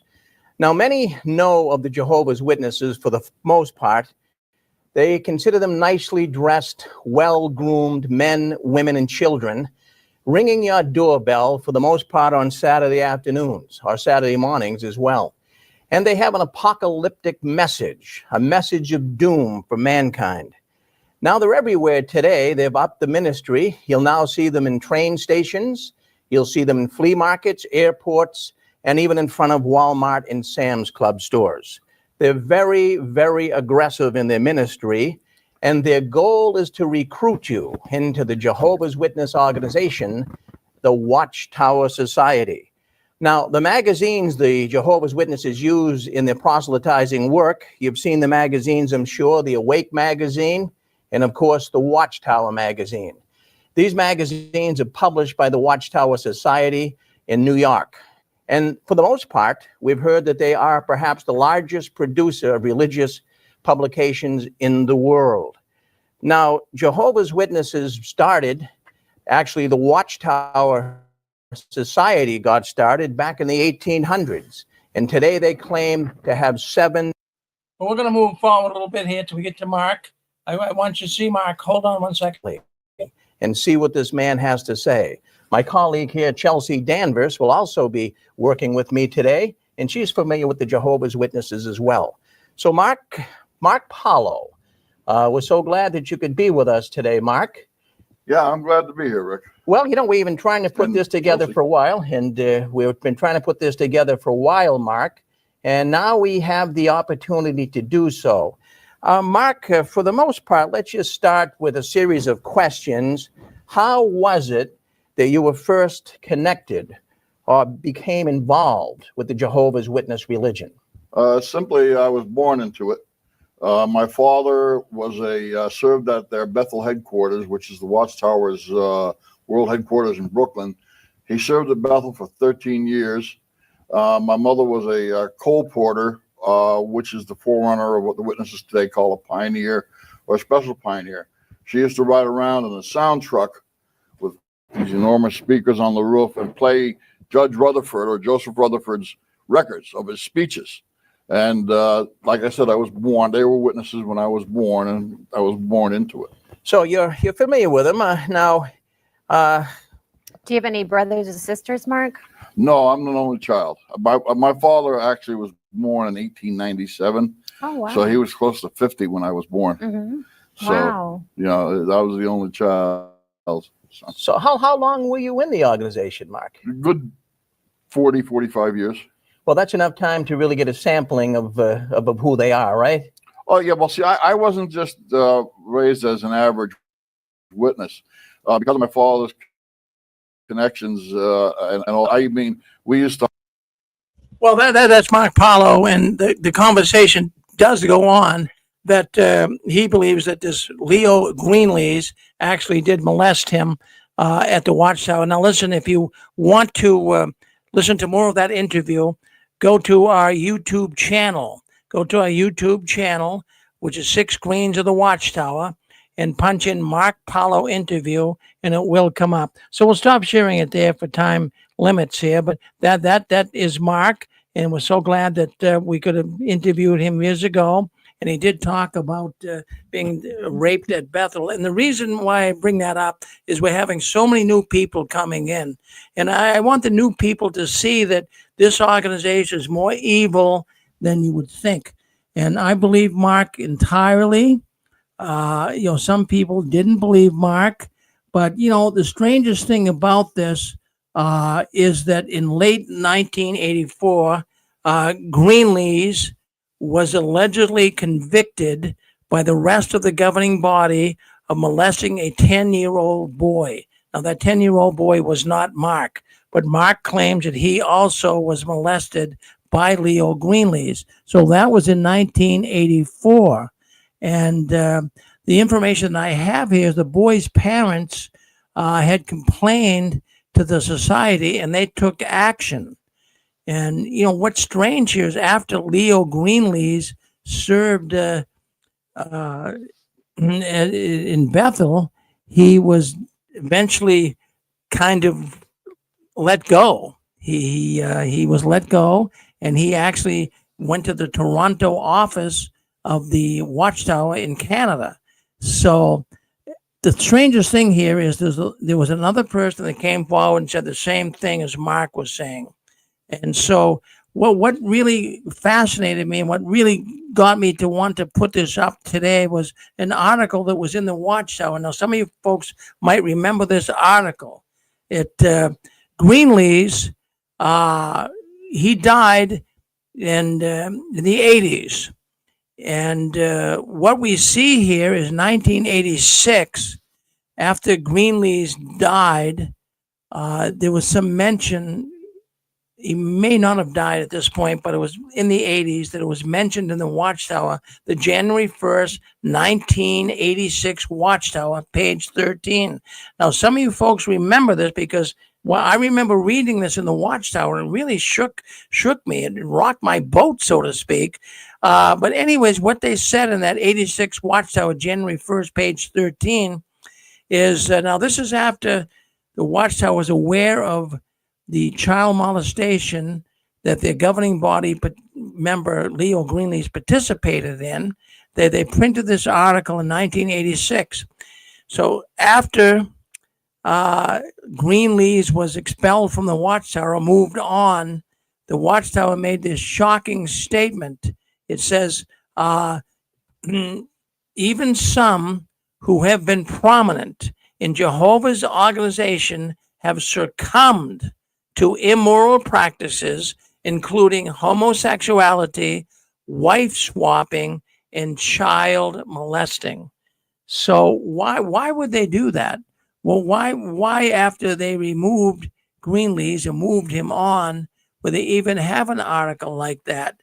So, my thoughts are that, they wanted to at least admit it, that there was a molester in the organization. In fact, friends, since that article in 1986, look at all of the molesters that have been found out about in the Watchtower. So I'm kind of using that as kind of a starting line where all of a sudden molestation child molestation started to become known in the Watchtower. So I wanted to bring that up in view of what I thought about this week, and even the man that works for me, Mark Paulo's son, who, his whole life has been turned upside down. When you have a person, his father, as he claimed, was raped by Leo Greenlees, that creates a lot of problems in the family as this man was growing up. So Mark had a very turbulent childhood. And then, of course, even his children to this day have suffered because of the conduct of an alleged pedophile at the Watchtower. Well, anyways, maybe we can move on from there. Any thoughts at all? If you have any thoughts, fine. If not, we're going to move on to the. Yeah, go ahead. Yeah, Rick, just one real quick. Yeah. It's been alleged also that Chitty was a pedophile. And the thing about Mark, I knew him quite well. And he was a gifted athlete. He was a brilliant man. He could do anything electronically. He wrote poetry. He was a wonderful guy. Alcohol, because of being raped, absolutely ruined his body. And I know you gave the talk at his funeral. And it's just a shame to see how a brilliant man that was gifted in so many ways could end up a drunk and just ruined his marriage, ruined everything. That guy, Greensleeves, what a terrible person. And you know what? That's nothing new at the Watchtower, because C.T. Russell was messing around with a 14-year-old girl when he was in his 30s. That's pedophilia. It runs all through the Watchtower Bible and Drag Society at the highest levels. Thank you, Rick. Well, thank you, Dick. But the reason why I wanted to bring that up tonight is because we have so many new ones coming in. Right now, there's so many Jehovah's Witnesses that are leaving the organization. And I want to give them something very, very credible to look at. And I want you to go to 6 Screens of the Watchtower YouTube channel and put Mark Paulo, P-A-L-O, Paulo, and he'll pop up. Listen to that interview. This man was very credible, and I want people to realize that this problem with child molestation has been going on in the Watchtower for a long time, at least since the 1980s, and even before that. So I wanted to bring that up tonight. Well, anyways, I'm glad you're with us tonight. We're having a good time here at the 6 Screens, and we're going to go to the duck game. We get some books that we want to give away. We want you to answer some questions that no one brought up anything tonight that I heard of. I try to listen to everything. Sometimes I can miss it. But if someone, claims that that they said something that I have in my secret envelope here regarding a topic or a statement or concern, then let me know. But I'm so glad that we can play this game. We have people who have won. Last week, Zach on our program, he won $100, but he donated that to Debbie Moore, who has been sick. And Debbie, your check is in the mail. It was mailed out a couple of days ago. So you should be getting that shortly. She's got $100 coming. So here's a way for you guys out there in Watchtower World, ex-Watchtower World, to win $100. You can win some books. So anyways, let's play the game. Now, what we do is we're going to ask you a question, and don't answer the question till the music starts, and you get a point. What you do is you accumulate points. The more points you get, the better the prize. When you get 12 points, you win $100. But if you get 5 points, you win a book. So I want to give some books away. We certainly appreciate Jim Hill. His name is, him as Nathan Natus on JWN. That's a forum online exposing the witnesses. And we thank Jim for helping us here at the 6 Screens with the books. So anyways, let's see if we can't get some thoughts going here. Now, I know I mailed a bunch of books out. And what I'm looking for tonight is if someone can give us a little review on one of the books that I sent out. In fact, I'll tell you what, I sent a number of these books out here. This is a Bible. This is called The Bible for Scientists. Now, this is a Watchtower publication by W.E. Van Amberg, and very fascinating book on how Russell went to Egypt, studied the pyramids, and came up with all these dates, 1914 and what have you. So let's ask a question first, and then what we will do is we'll get into your thoughts on some of the books. So let's ask the question, but don't answer the question until the music stops. So if you're listening in right now, don't use a number. What I want you to do is use a number. Just spit out a number, 83, 28, 69, whatever number you want to use it. And that way there we can identify who was that called in first. So everyone kind of put their hand over the phone so we don't hear a bunch of noise in the background, but don't answer till the music stops. All right, let's go with this. All right. Here's the first question. Now, at the conventions and assemblies, you have to kind of keep you got to keep it down. I'm going to mute you. You got to keep it down. Put your hand over the receiver, okay? You got to keep it down. We can't, and don't answer till the music stops. At the conventions and assemblies, we all love the food, right? Well, not really. All right, someone's got the YouTube on. I'm gonna have to mute you. I don't know who it is, but if you got YouTube on the background, you can't have it on because it's gonna interfere with the telephone line. So, anyways, here's the question: at the convention assemblies, we all loved the food, right? We love the burritos. We love the cheese Danish. Now, they didn't call them sub sandwiches. What did they call them at the conventions?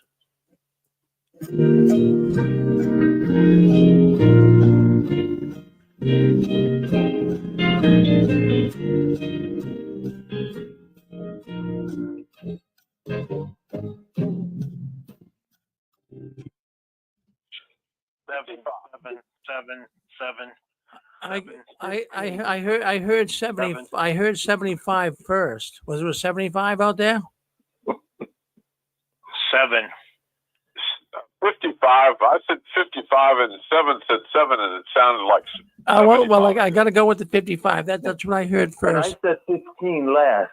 Okay, well, 55 is the first. So, what did they call those sandwiches? We'll split the hero sandwiches among us. No, not heroes. No, sorry. 7. I'll go with 7 next. Go ahead, 7. We called them in Illinois. We called them hoagies. Yeah, they were hoagies. You were right, Stefan. Oh. All right. So, Stefan, you must 15. Be okay. So, give yourself a point, Stefan. Okay. I heard one sister call them hoggies. Yeah. Hoggies.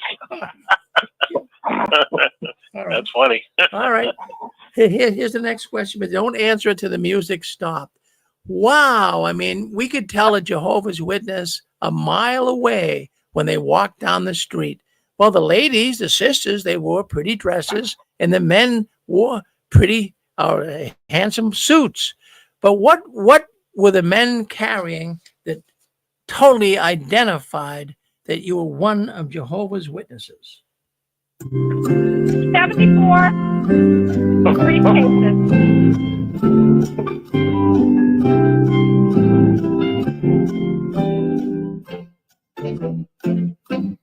74 briefcases. Oh, hold on. I'm gonna go with 74, sister. 15. Hold on, 74. Go ahead, sister. Oh yes, a briefcase and a Bible. They didn't call them briefcases. No, we didn't call them briefcases. Bag. 9. 7. Book bag. They did in California. Book bag. 9. All right, well, people are speaking online here. We're gonna have to disqualify this question. You gotta speak. Put a number out, but don't say the answer. It wasn't. The answer was. I heard briefcases too. That's what they called them. Well, we call them book bags. We call them book bags. Oh, that's not what they. Well, my father was an elder. He called it a briefcase in California, but maybe it's just the city. Yeah, I'm sorry, sister. I'd like to. Are you new here, sister? Yeah, it's nice you're calling in. Yeah. All right. Thank you. All right. What's your name, sister? They didn't call them field service bags? No, not field service bags. No. All right. I would have got it wrong. All right. New Hampshire, we call them book bags. Yeah, book bags. All right. Okay. Did they call them book bags? Okay. Well, I don't know. Maybe we should give the sister a point. I mean, maybe different I places. think we should. I Give her think half a point. I think we should. I think we should give the sister a point because I'm getting. I mean, that's what the Watchtower would do. Sometimes they had different names for things in different states. Sister, where did you live? Exactly. Where do you live? Okay. California. Oh yes, I live in California, and I'm a former Jehovah Witness. I escaped from there. My father's still an elder, and Well, we're gonna give you a point. Now it's on the honor system. Okay. So you get a point. So if you get 12 points, you get $100. Okay. If you get five, Okay. if you get 5 points, I got a really nice book. I got a nice book bag. Yeah, a nice book to give you. All right. thank you. I still have my old book bags. It's crazy. All right. So all right. Let's ask another question. All right. All right. So, anyways, well, this week is a special week for many this week is a special week for ministerial servants and elders. They're attending something very special that they do once a year. What are they going to?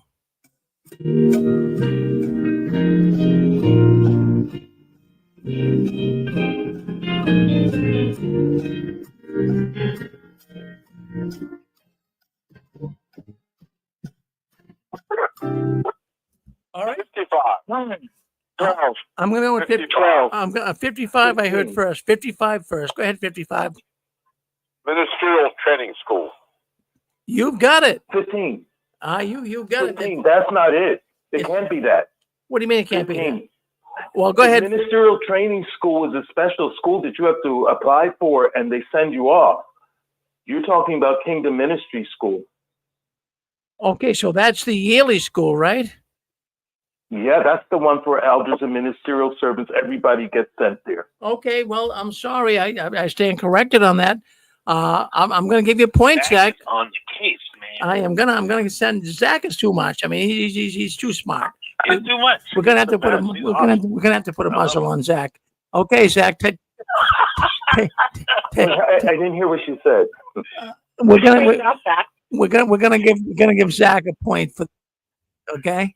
Now, Zach, I sent $100 off, and I want to thank you. That was awful nice of you to let Debbie have that. So her money was sent off to her. Thank you, Zach, for doing that last week. Thank you. Thank you. All right. So, okay, now we're gonna do another question. Then I want someone to do a little review on one of the books. Now, the review could give you 2 points. The review could give you 2 points. So let's go with this.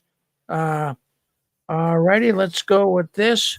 The worst thing, I always thought that you could be called in the Watchtower would be an apostate. But you know something? There's even something worse. Can someone tell me? Now, hold on 1 second. Play the music. What is even worse than being called an apostate?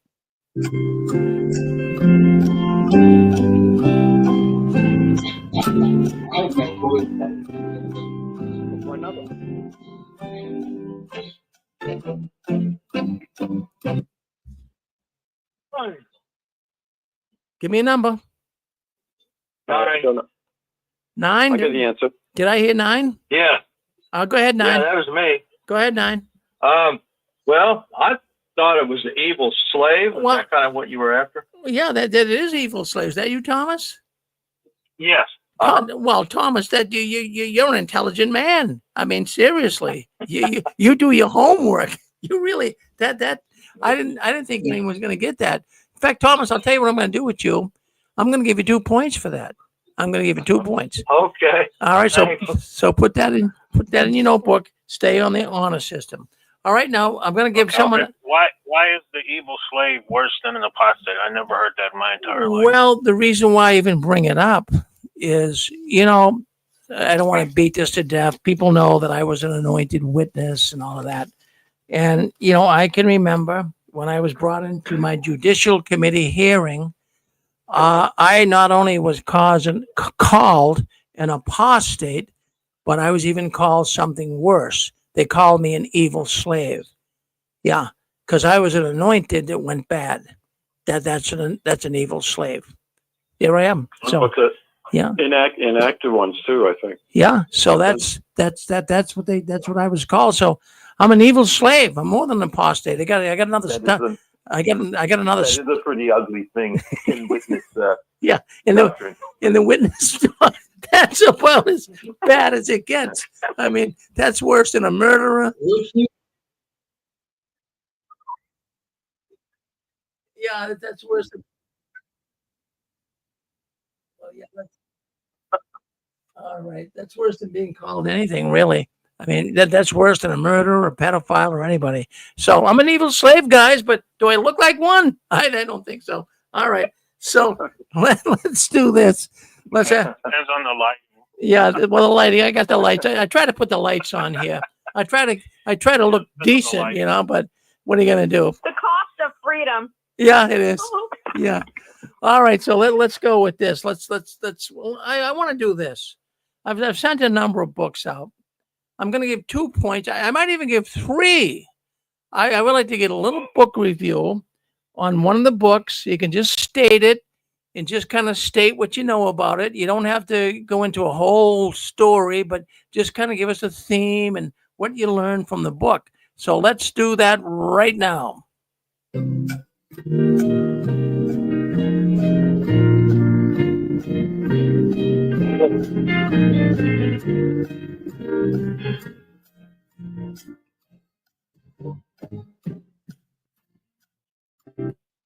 All right. So, how about the books? How about Captive of a Concept by Don Cameron? How about this book I sent out, A Bible for the Scientist, all about Russell and how he came to grips with the pyramids of Giza and how they actually would be so instrumental in giving him the days of Armageddon. So anyone want to comment on any of these books at all that have been sent out to you? How about The Millions Now Living Will Never Die? Go ahead, you're on with us. Who would like to speak up and talk? Captives of a Concept. Okay, go ahead, Captives of a Concept. Go ahead. Rick, you sent me this book, and it was probably the most easily understood, clear version of this false concept that the Watchtower Society is God's organization. Going back to the beginning when Jesus was supposedly here and identified this organization based on they were teaching the truth at that time. They were giving the knowledge, information at the proper time. And it just goes through very clearly how the concept kept changing different year after year, wrong prediction after wrong prediction, and how they weren't supposed to even be predicting, and then turning around and blaming God for the false prediction. Wonderful book, very eye-opening. It's about the anatomy of an illusion, Captives of a Concept.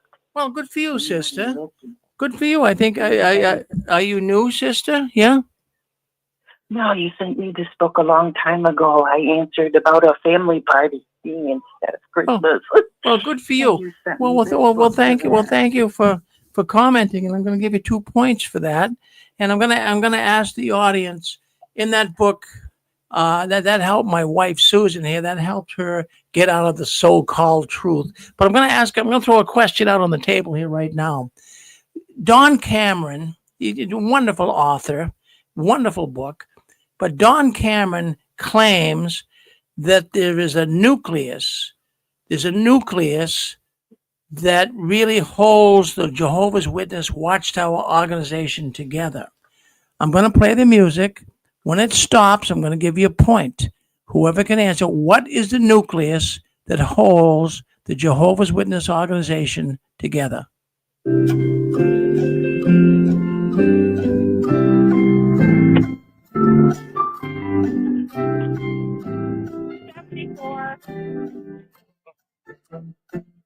Governing body. All right, let's go. Well, let's go with 70. Let's go with 74. 74. Go ahead. The governing body. No, it's not the governing body. No. What is the nucleus? Okay. What? Thank you, though. Thank you, sister. 15. Zach, what is it? It's the the anointed, the faithful and discreet slave, which is the anointed on earth at any given time, and it started back in 33 CE and continues to today. Well, Zach, you hit it on the nose, but yeah, I think you're too smart. I think really you might be.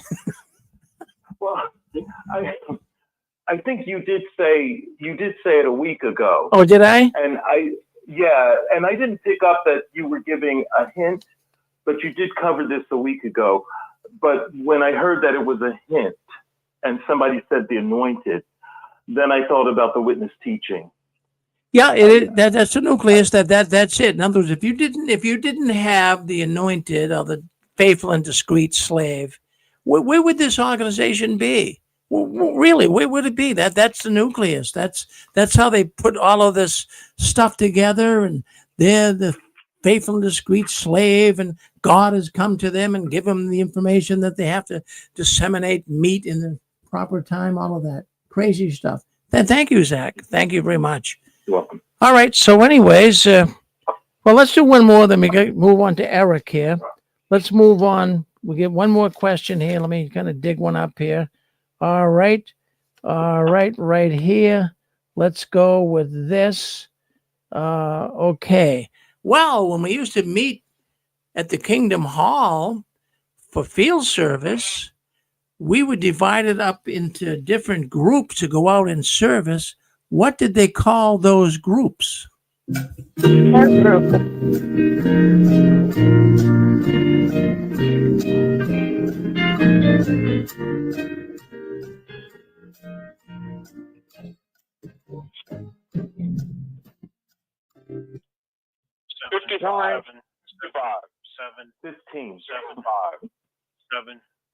I think I heard 55 first. Who's 55? That would be me. Car groups. Car groups, you got it. Boy, I'll tell you, you're good at this too. Take a point. Now, This is a regional thing because we didn't call it that in Illinois. This is a regional thing. What did she say? what you call it in Illinois? It was a book study group. A book study? Well, see, this is Yeah. what I'm finding. This is what I'm finding out when we do these questions, that different areas of the country, different areas of the country had different names for things. It's weird. And sometimes if you're in the city and you're working a territory nearby, you may not even get into cars. Exactly. A lot of people might walk, and they might start their time by handing tracts out, or in the olden days, handbills. All right. What are you gonna do, Zach? Hoagie, Hoggy? What are you gonna do? Yeah. Well, that's interesting. This is something. See, it's kind of a lightened up aspect of this program, but I'm learning a lot from it. I'm really learning that, what we call something here in New England was called something else in California, maybe down south somewhere. So that's kind of strange that all happens. But anyways, I want to thank you all. Keep score now. The first one who reaches 12, they get $100. Or 5, they get a book. So thank you all for coming in. There'll be no 6 Screen Sunday tomorrow. So I just wanted to mention that. We normally don't have it. It's every 2 weeks. But anyways, I wanted to let you know that. And I want to thank everyone for coming in tonight. And keep Barbara Anderson in your thoughts and prayers. She's going through a lot this week with the loss of her husband, Joe. So keep that in your thoughts. Pray for Barbara. And we pray that all good things can work out for her. So I want you guys to keep standing tall. I don't want you to ever give in, up, or out. Never, ever let your visions die. And the last one, leaving the Watchtower, please turn off the new light. We have got Eric, our good friend Eric, coming in next with his program, Awakening After the Watchtower. So we'll end it here. We appreciate your presence tonight and keep standing tall.